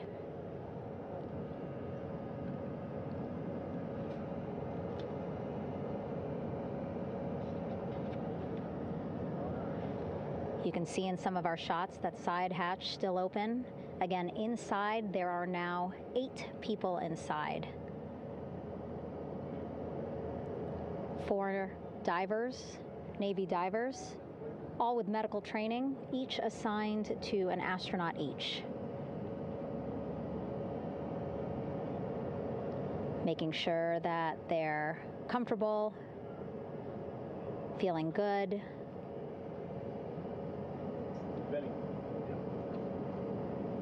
As you've heard us say in the broadcast, they expect a little bit of discomfort. Again, these astronauts just traveled back to Earth at 25,000 miles an hour, a nearly 695,000-mile journey around the moon. If you think you get carsick.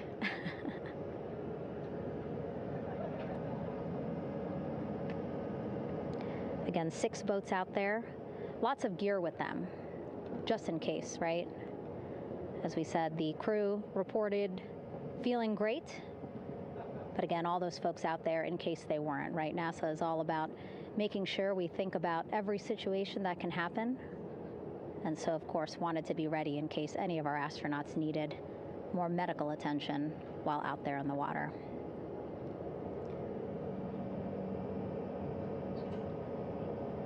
You see now teams, again, trying to set up the stabilization collar and front porch for the crew to get out of Orion. They need both, right? The stabilization collar will keep Orion from swaying as you see it is doing now.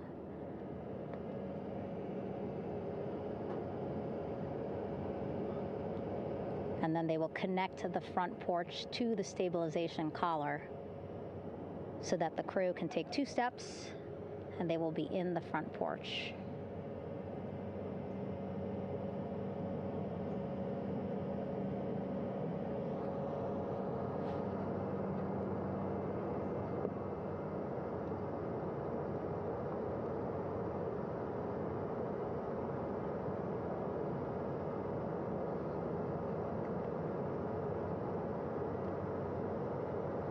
Not a lot of chatter on the mission audio loops. That's a good thing. Again, things proceeding pretty nominally, even if they're fighting some currents out there on the Pacific Ocean.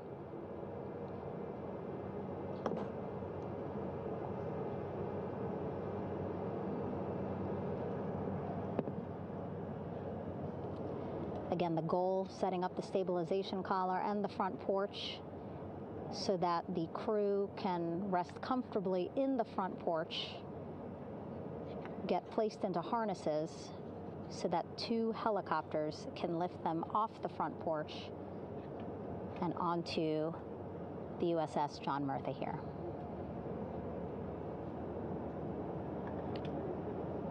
The helicopters are going to take turns picking up an astronaut. So again, Helo 1 and Helo 2.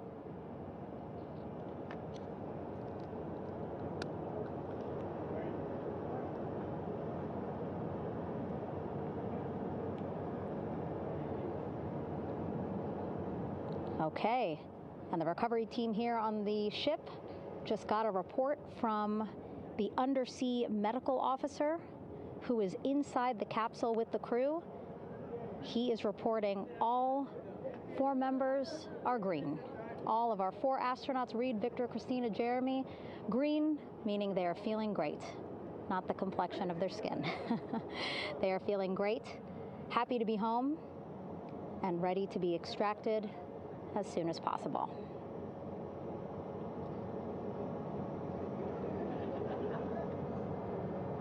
And so, as I was saying, we have 2 helicopters circling the activity you're seeing on the water right now.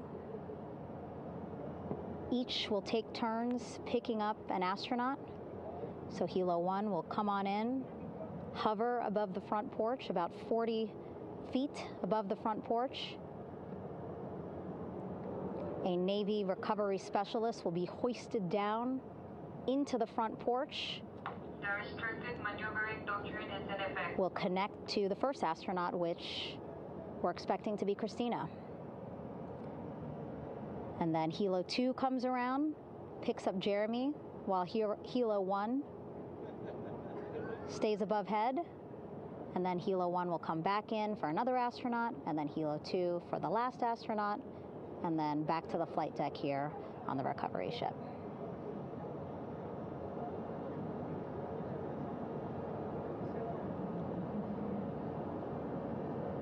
I was talking to Assistant Artemis Recovery Director Paul Sierpinski. He said helos are a much quicker, safer way to get on board. They did actually consider boats, but then if you think about it, longer time, the crew would have to move through more of the ship. This way the helos will give a more direct, quicker route to the medical bay for our 4 astronauts.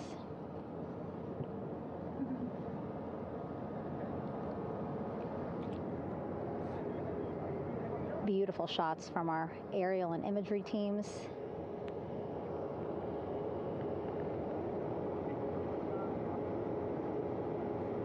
Clouds have dissipated for a clear view from the bow of the recovery ship here.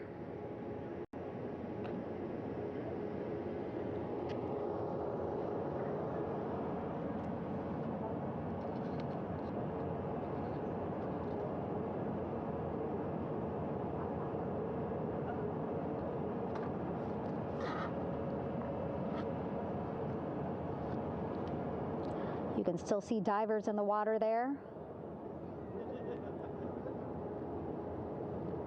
Encircling Orion, that is that stabilization collar we've been telling you about.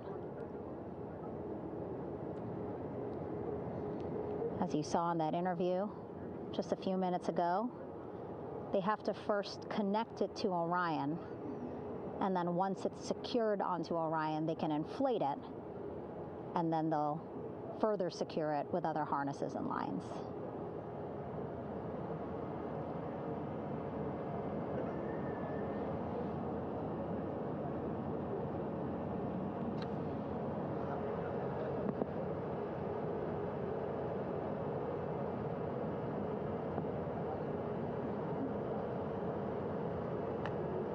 About an hour and 10 minutes since splashdown in the Pacific Ocean here.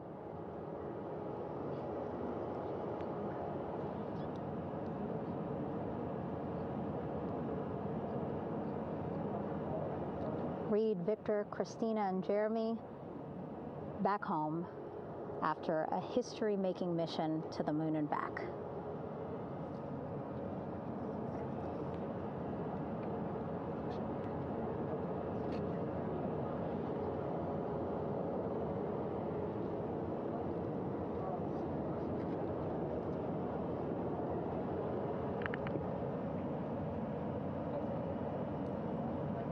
And if you missed what we said just a couple of minutes ago, the undersea medical officer inside with the crew in Orion reporting all 4 crew members feeling great.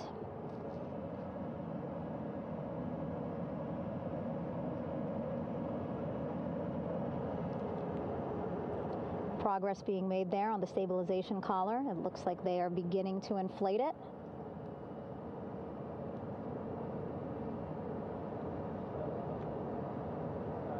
And it looks like they're starting to unfold the front porch in order to get that into the water here shortly and inflate that as well.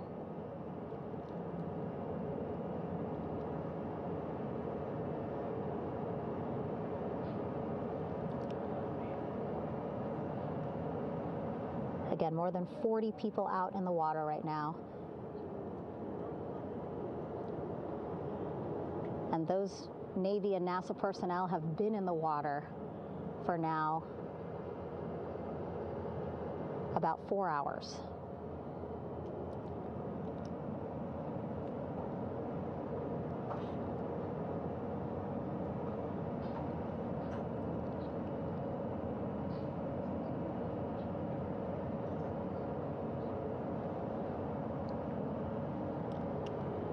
The reason why they had to get out so early is just to stage everything. And actually here on the ship, when there are flight operations happening, you can't have anything else, right? Just because the flight deck can be a dangerous place, so they just want to focus on planes coming and going from the ship, so that's why they wanted to get the boats in the water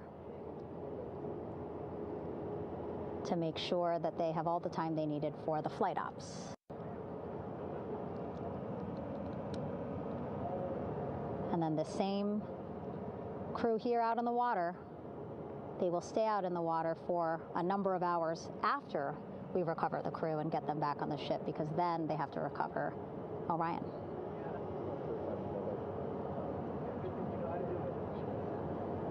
All right, that stabilization collar looking good around Orion. We're now seeing some recovery personnel getting on to that collar. Again, they need to further attach it to Orion to make sure that it can really prop up the spacecraft. It's basically lifting it up off of the water just a tad. Again, so it's not so Come off me for a minute.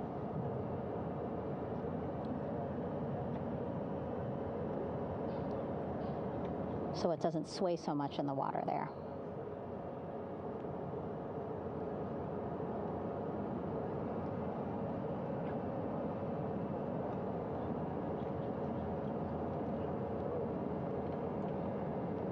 And now that front porch looks like it's nearly fully inflated as well. You can see a much larger surface area.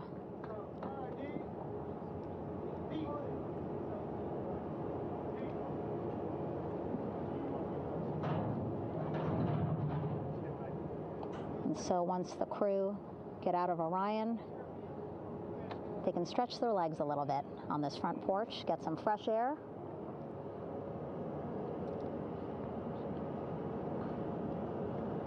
And enjoy this beautiful day here on their home planet.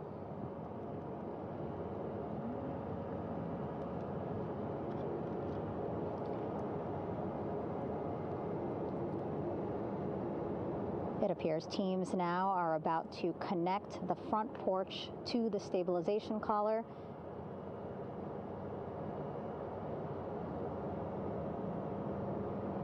And at that point, when both are secure, we should soon see astronauts come out of Orion.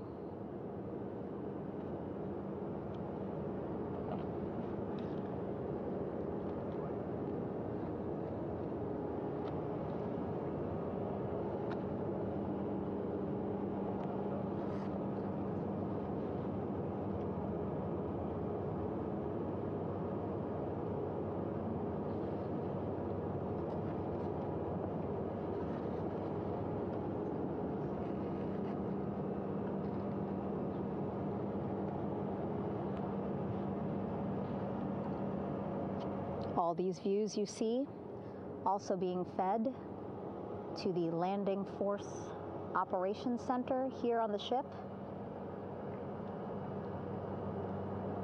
Of course, it is very important for our recovery teams leading the mission to have all the views that you're seeing as well. Again, listening to their communication loop here on the ship. Very quiet, which is a good thing. It means things are going pretty nominally, meaning as expected.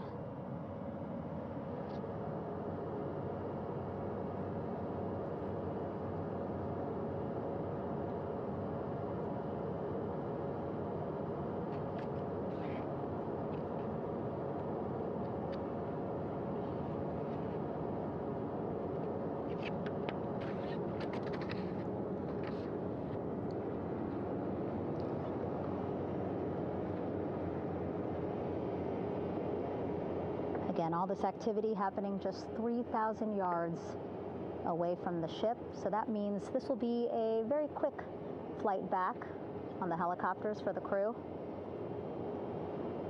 2-3 minutes, and then they'll be back here on the ship. I know.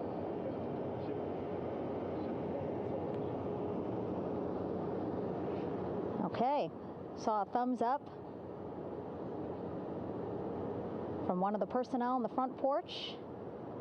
It looks like they are now getting ready to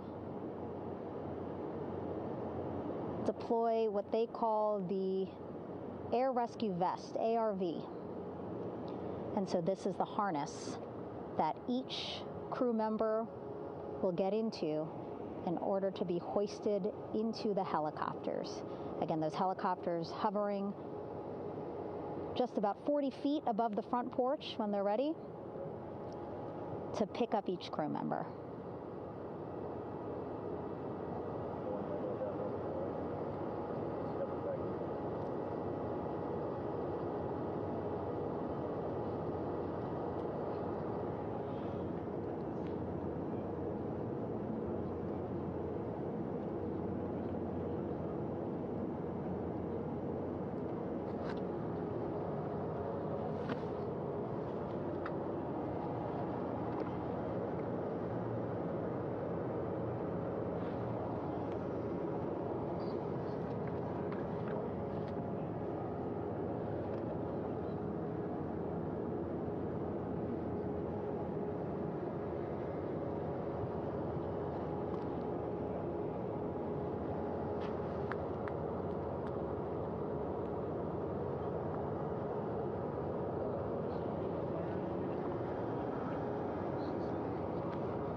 This is Mission Control Houston.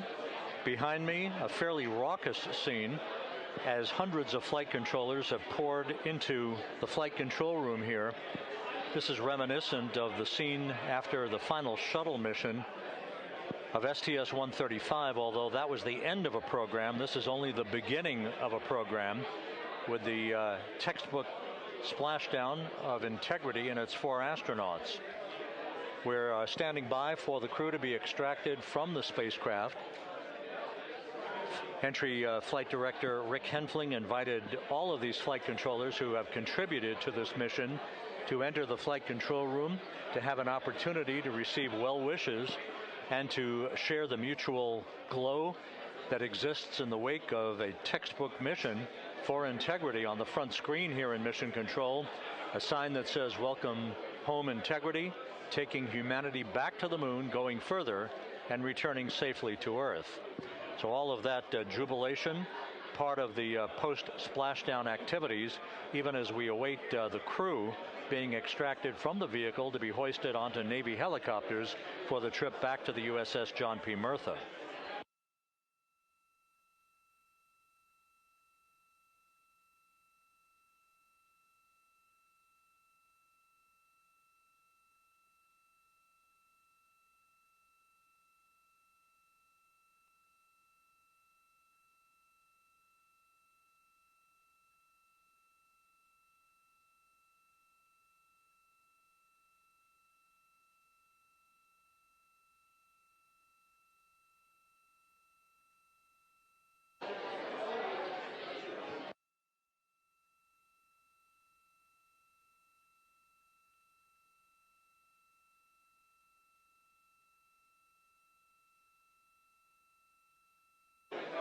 Once again here in Mission Control, this view of the Artemis flight control room, known as the White Flight Control Room. This is the old shuttle flight control room, and now is the home of Artemis missions to the moon and beyond.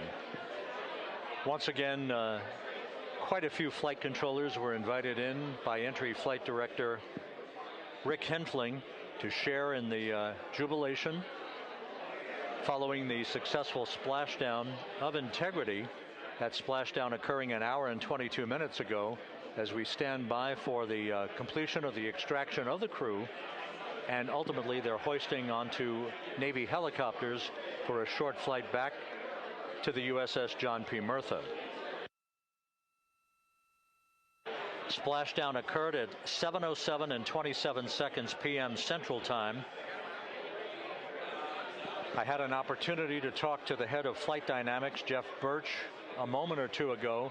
He said the trajectory of Integrity coming through the Earth's atmosphere was so precise, they've never seen anything line up on a ground track like today's entry by Integrity for its splashdown southwest of San Diego.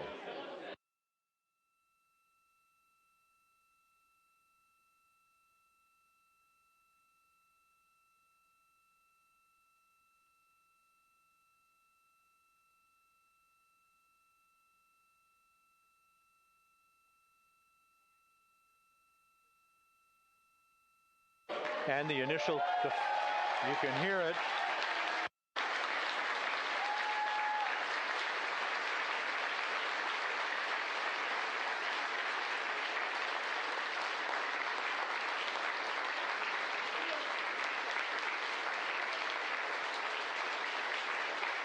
Jubilation here in the flight control room. The first crew member is out of Integrity.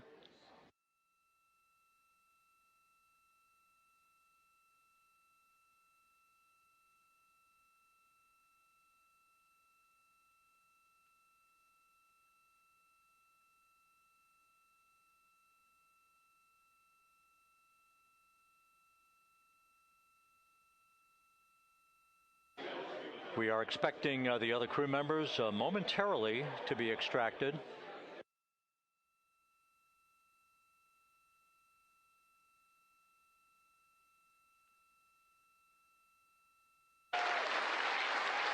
We now have 2 crew members out.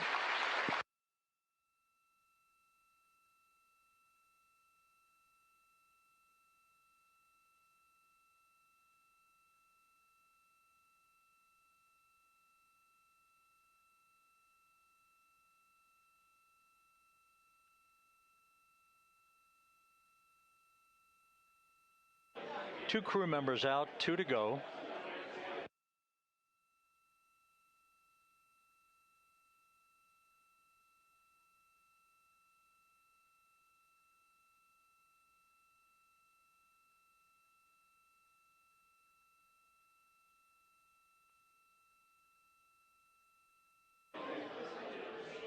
We're about 1 hour from sunset out in the Pacific. Everything continues to go well. Integrity's systems function perfectly during its entry back to Earth. And Reed Wiseman, the commander who will be last out of the vehicle, reported that all the crew members were feeling very well.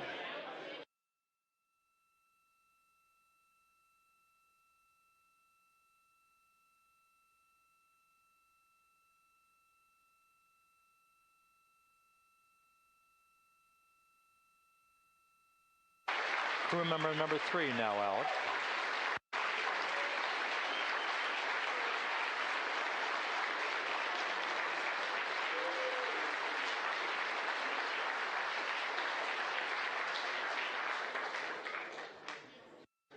And now standing by for the commander, Reed Wiseman, who will be last out of his ship. Bobbing in the Pacific under almost ideal conditions, Integrity spanned 694,000 miles during its journey from launch to splashdown.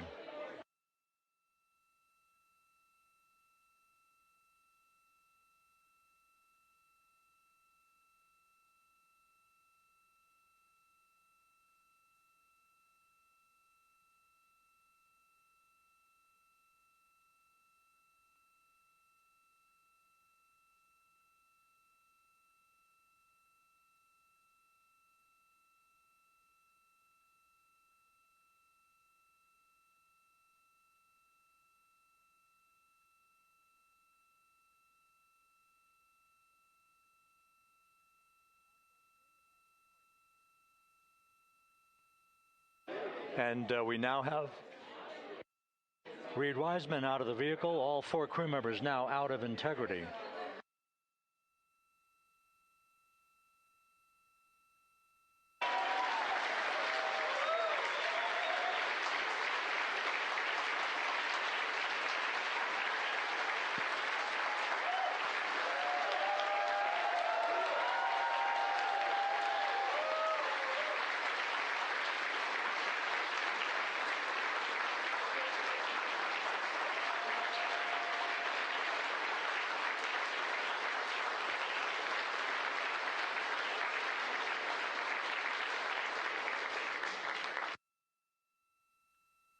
Once again, all 4 crew members now on the front porch, and the procedure to begin hoisting them up to these 2 Navy helicopters hovering overhead will begin shortly.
This is Mission Control Houston. The mission is over, but the melody lingers on as jubilation continues here in the flight control room. We should be expecting NASA's Associate Administrator, Amit Kshatriya, to be joining us shortly for a short interview while the recovery operations continue out in the Pacific. So we'll stand by for that. And then we'll turn it back over to Megan Cruz aboard the USS John P. Murtha.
This is Mission Control Houston here in the Artemis flight control room.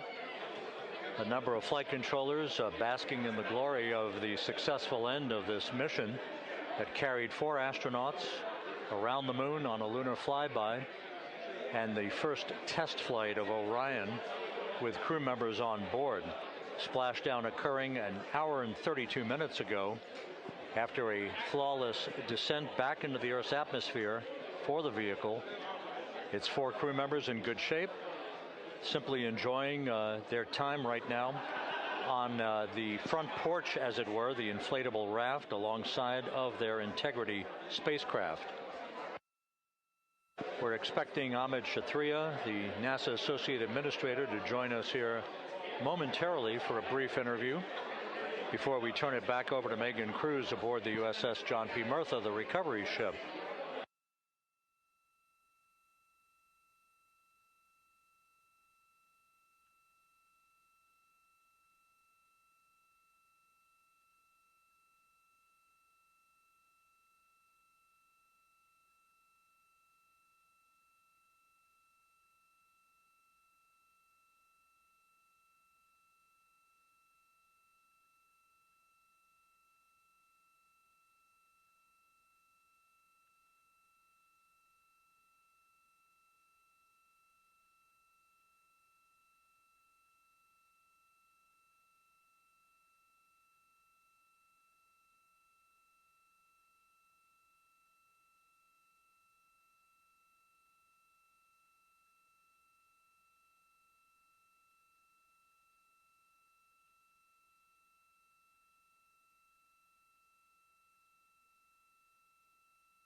This is Mission Control Houston.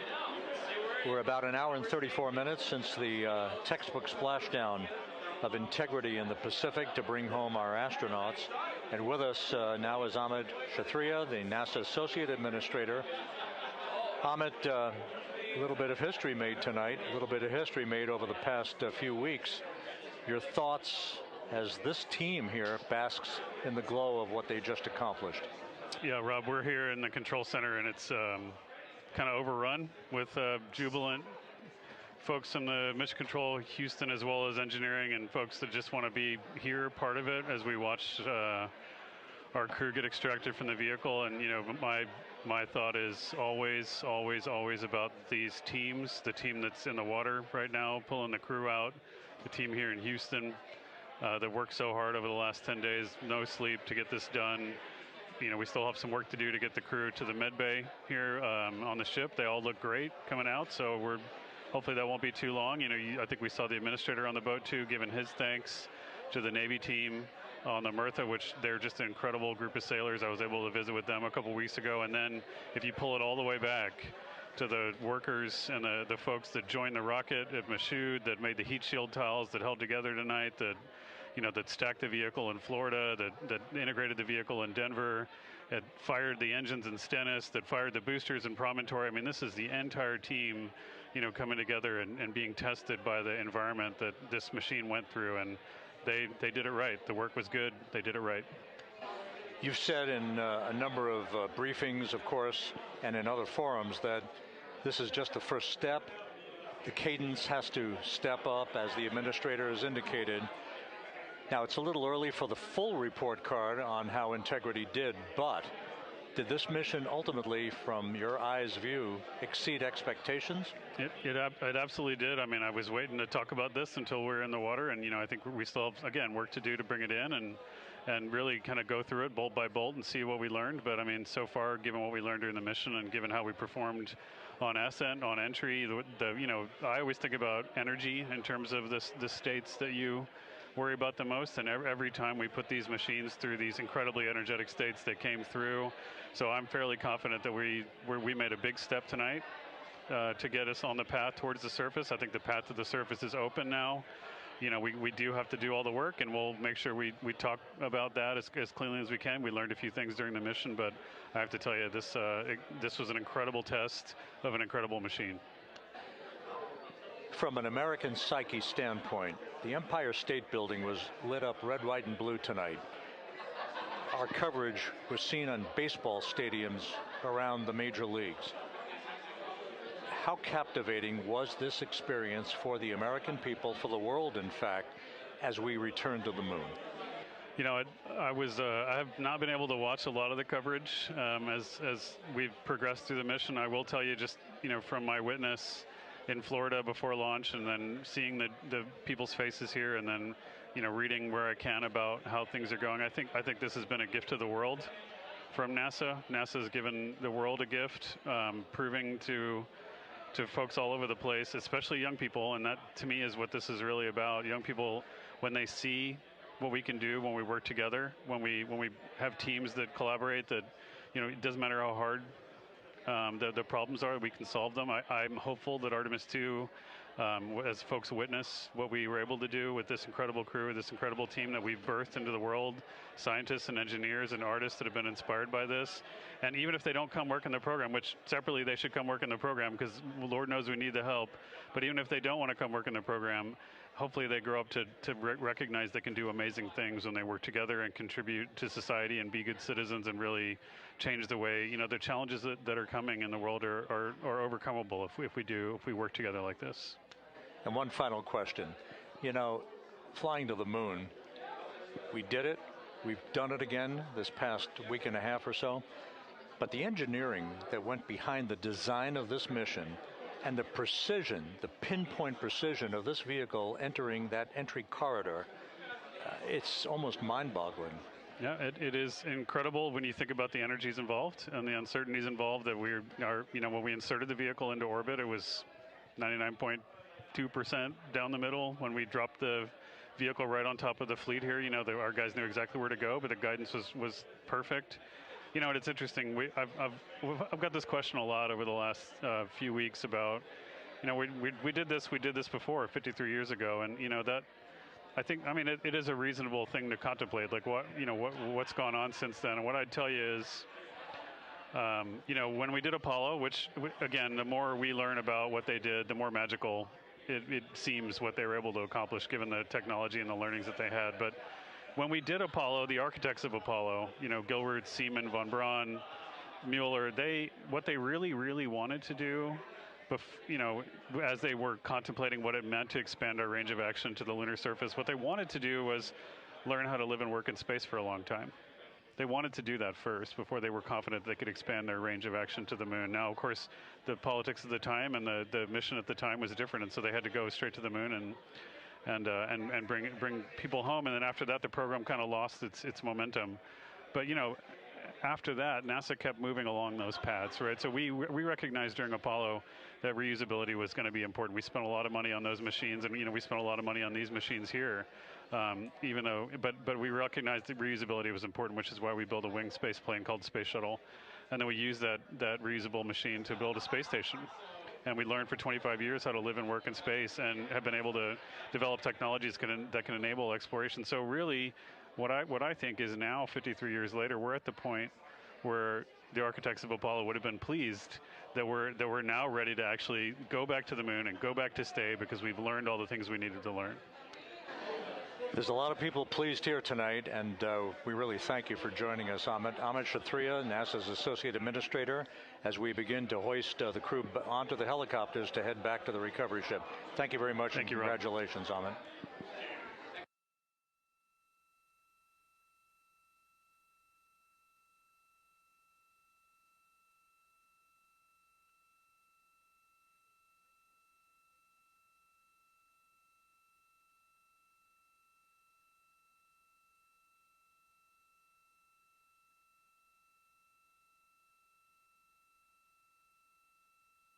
This is Mission Control Houston, with the crew members now beginning to be hoisted aboard the Navy helicopters.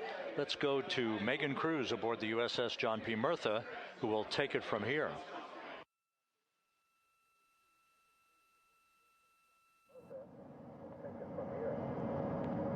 Hey, Rob, yeah, back on the bow of the ship here, we are seeing the helicopters circling Orion, the first one there having just completed picking up the first astronaut. Helo 2 now, hovering just 40 feet above the front porch, lowering a recovery specialist out of the helicopter. That person will touch down in the front porch just there.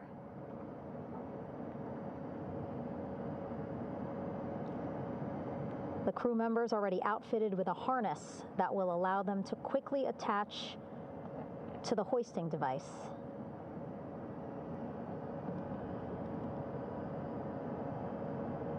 Look at the power of those blades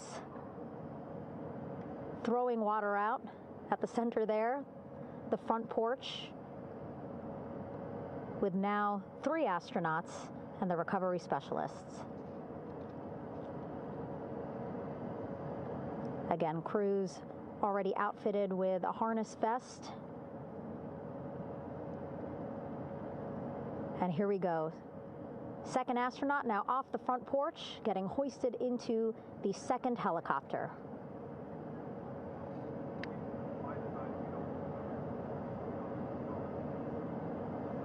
That helicopter will now hover just a distance away to give room for the first helicopter to come back and pick up the third astronaut.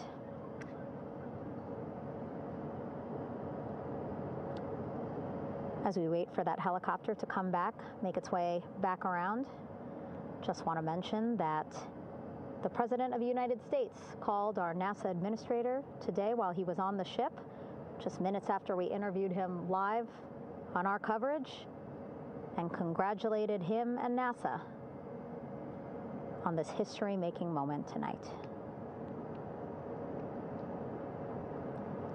Helicopter 1 again hovering 40 feet over the front porch.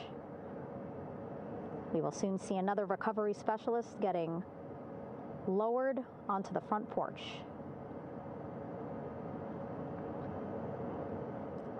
Wow, imagine sitting on that front porch, the wind, the water. But again, the recovery team determined that a helicopter flight back to the ship here would be safer, faster, and more comfortable for our crew who just completed a 10-day mission around the moon. Third astronaut in the air, getting hoisted quickly back into the first helicopter now.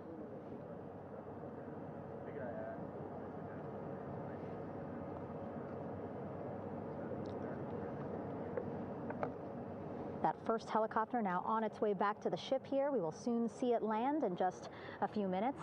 Again, all this action happening just 3,000 yards away from us, so a very quick flight back to the flight deck. And now the only person left on the front porch, Commander Reed Wiseman.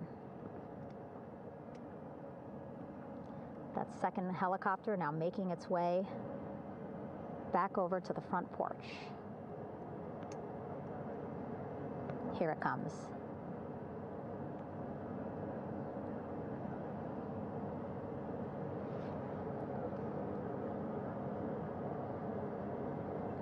Making its final approach here.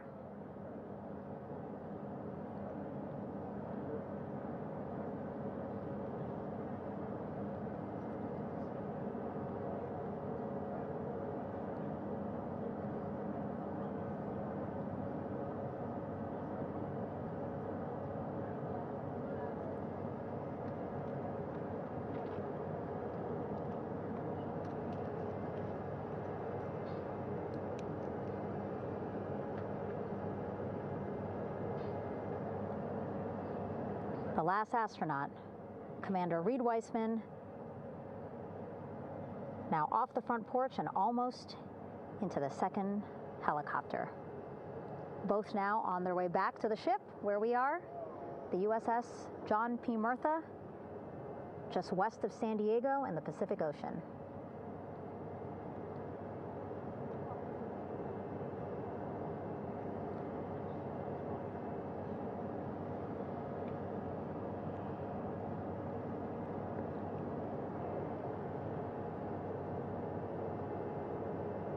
Exciting to see our 4 crew members minutes away from landing on the flight deck here on the recovery ship. 550 people on this ship, excited, ready, anxious, looking forward to welcoming this crew aboard.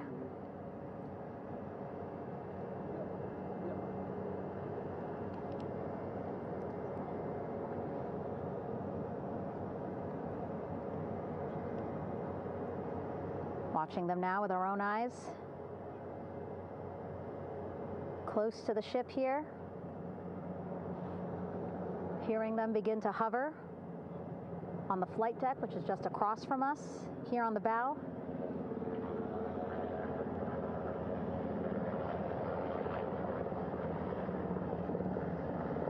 The first helicopter coming in.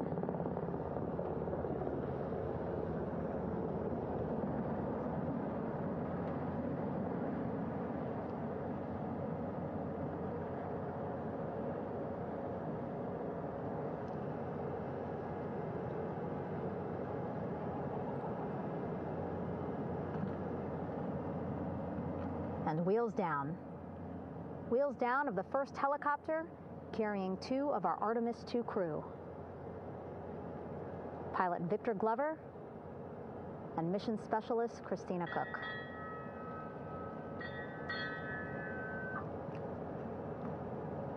Hilo 1 on deck reported on the recovery loop. Again, the mission audio loops that the recovery team are using here to communicate with one another. And an announcement just made on the ship, integrity incoming. 2 more helicopters on their way to the flight deck, one carrying the crew, the other, one of our imagery helicopters. Again, kudos to our imagery and aerial teams for giving us these beautiful views of history in the making.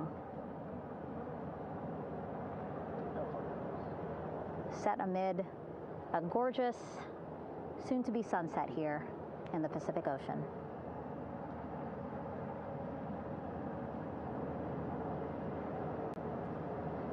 Second helicopter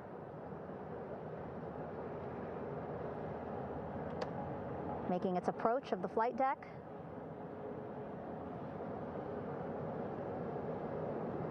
Plenty of people here on the bow with their cell phones out, filming this moment.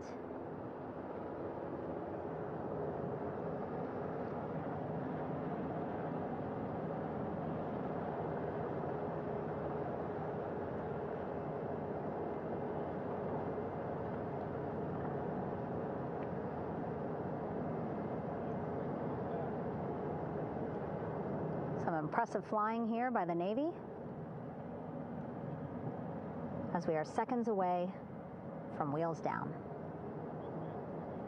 And there you go. We now have all 4 Artemis II crew members on the USS John P. Murtha.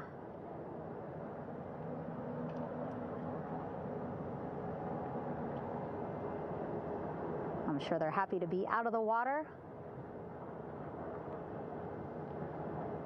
and on this recovery ship with, again, 550 people on board, ready to welcome them home. But first, as we've been saying throughout the broadcast, just making sure the crew feel good. We reported that they were feeling good when they were in Orion, but those were just initial, quick, verbal assessments of how they're feeling. Their destination tonight, the medical bay here on the ship, right after we power down the helicopters here.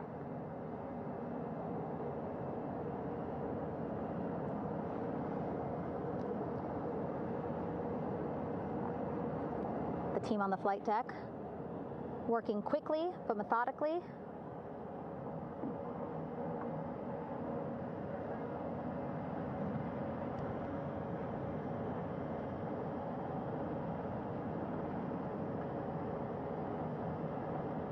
Waiting for just one more helicopter to touch down.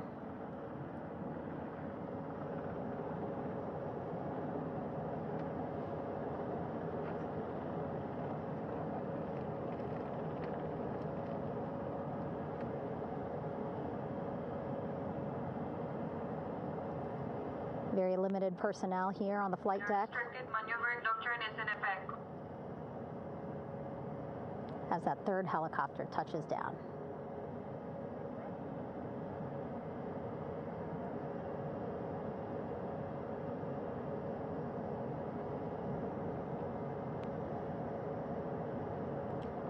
The ship is at flight quarters.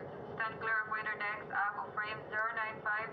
Wear no cover stop side. Throw no articles over the side. Hold all trash and garbage on station. Flight quarters. While just a few folks on the flight deck itself, there are plenty more on some upper decks.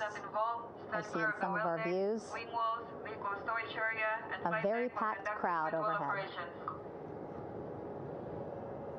Announcements being made over the ship's loudspeaker system, reminding folks to stay clear of operational areas like the flight deck, so that teams can work quickly to get the crew off of the helicopters and into the medical bay.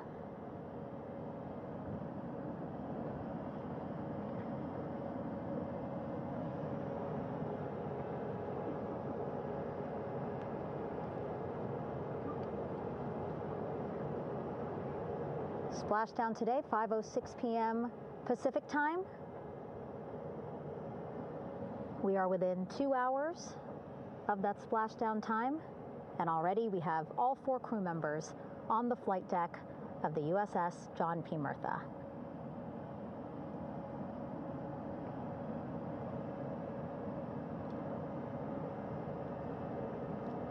Again, crew waiting before getting out for the helicopters to completely shut down.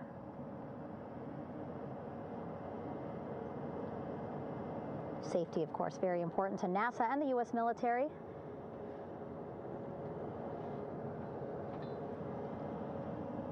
So we'll wait just a couple of minutes here before we start seeing crew members walk off the helicopters one by one.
All right, and now here we see pilot Victor Glover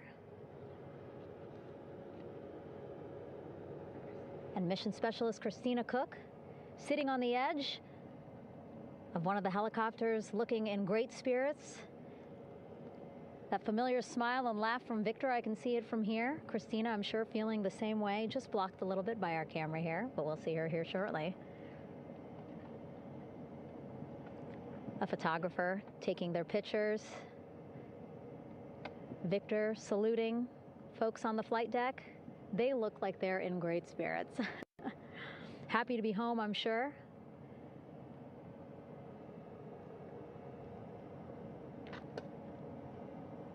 If you're sitting at home, I hope you too are wondering, what would you want to ask them if you got a chance to talk to them? Because that is what I'm thinking about.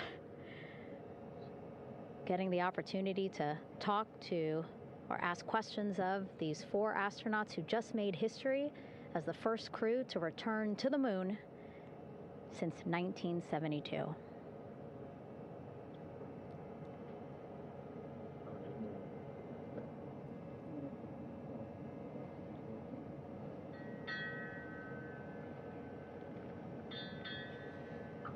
Oh, there we see Christina there, also smiling. Finally peering out, waving at the cameras. Hello to you too, Christina, yes. Welcome back. Welcome, welcome home. A loudspeaker announcement on the ship saying, "Welcome home, Integrity."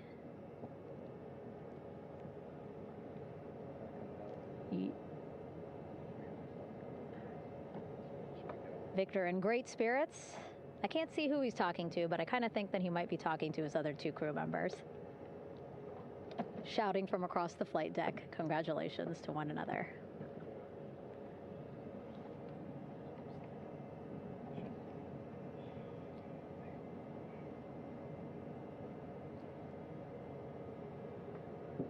And so now we see some Navy personnel walking up to the helicopter. This is again the first helicopter carrying pilot Victor Glover and mission specialist Christina Cook. Both have taken off their helmets now.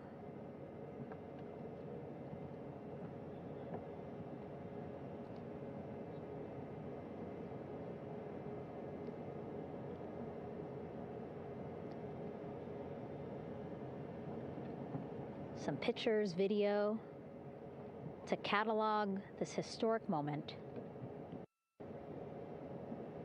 A beautiful sunset just behind them here in the Pacific Ocean. Golden hour.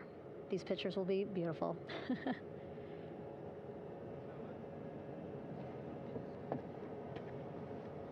Now we see NASA Administrator Jared Isaacman. He is on the flight deck, as well as Flight Surgeon Rick Schuring walking over to Victor and Christina first. We saw the administrator walk over to the other helicopter, which is carrying Commander Reed Weissman and Mission Specialist Jeremy Hansen.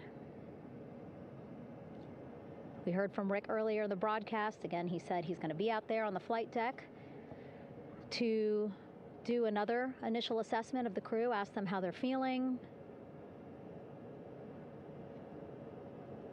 anything bothering them. But again, from what I'm seeing, they look like they're in great spirits and feeling pretty good for folks who just traveled 695,000 miles from Florida to the moon and now here to the Pacific Ocean.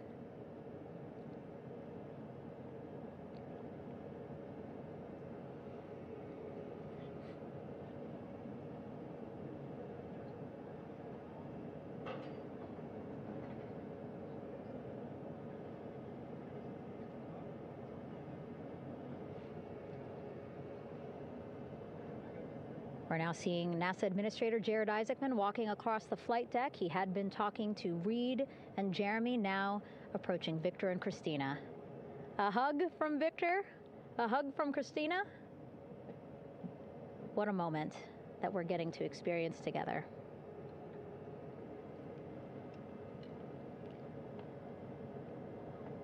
I'm sure congratulatory words. You know, we got to speak to the administrator live on this broadcast as well, and he said the kid in him right now, giddy, absolutely giddy at what we were able to accomplish today. Returning them home safely and in good spirits after a 10-day mission around the moon. And here we go. We're seeing Jeremy walking, waving across the flight deck, now on his way to the medical bay.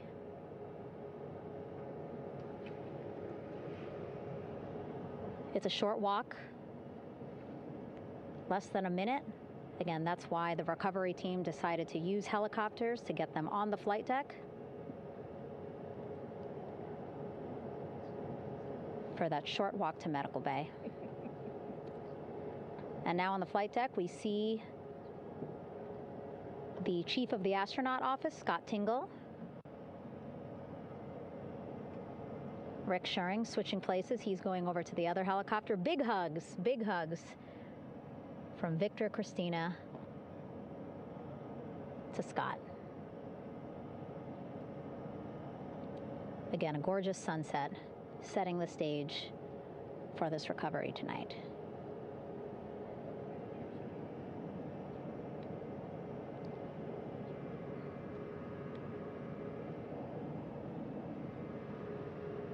All right, and now here we are, Christina, making her way, looking thankful, grateful, happy to be home.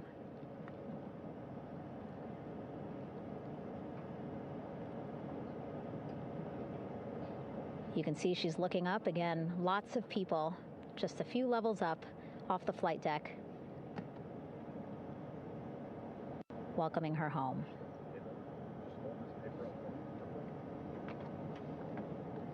Scott holding the door like a gentleman, but back on his way to the other crew still on the flight deck.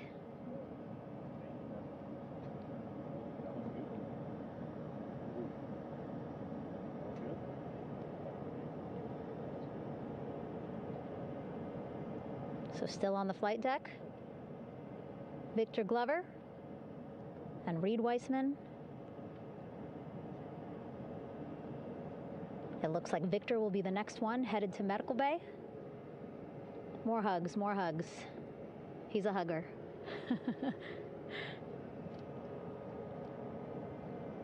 Victor looking good as he walks across the flight deck.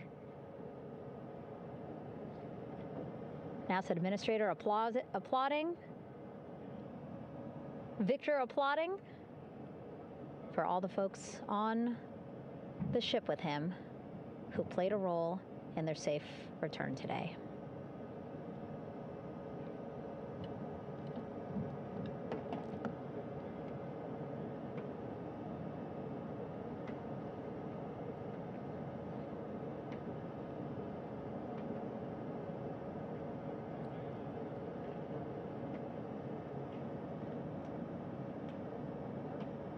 And finally, just one Artemis 2 crew member left on the flight deck, Commander Reed Weissman.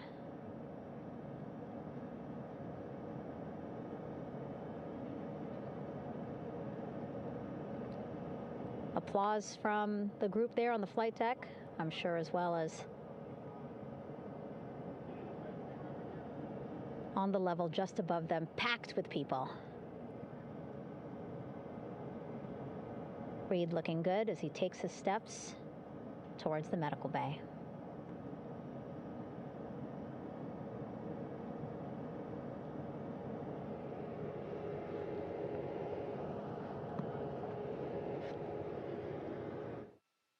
See our 4 Artemis 2 crew members back on the ship. Again, now they will head into medical bay, where they will be assessed by flight surgeons from both NASA as well as the Canadian Space Agency. A more in-depth assessment. When they get to medical bay, they will each have their own nurse. They will be helped out of their suits. And then again, we'll check to see that they're feeling good.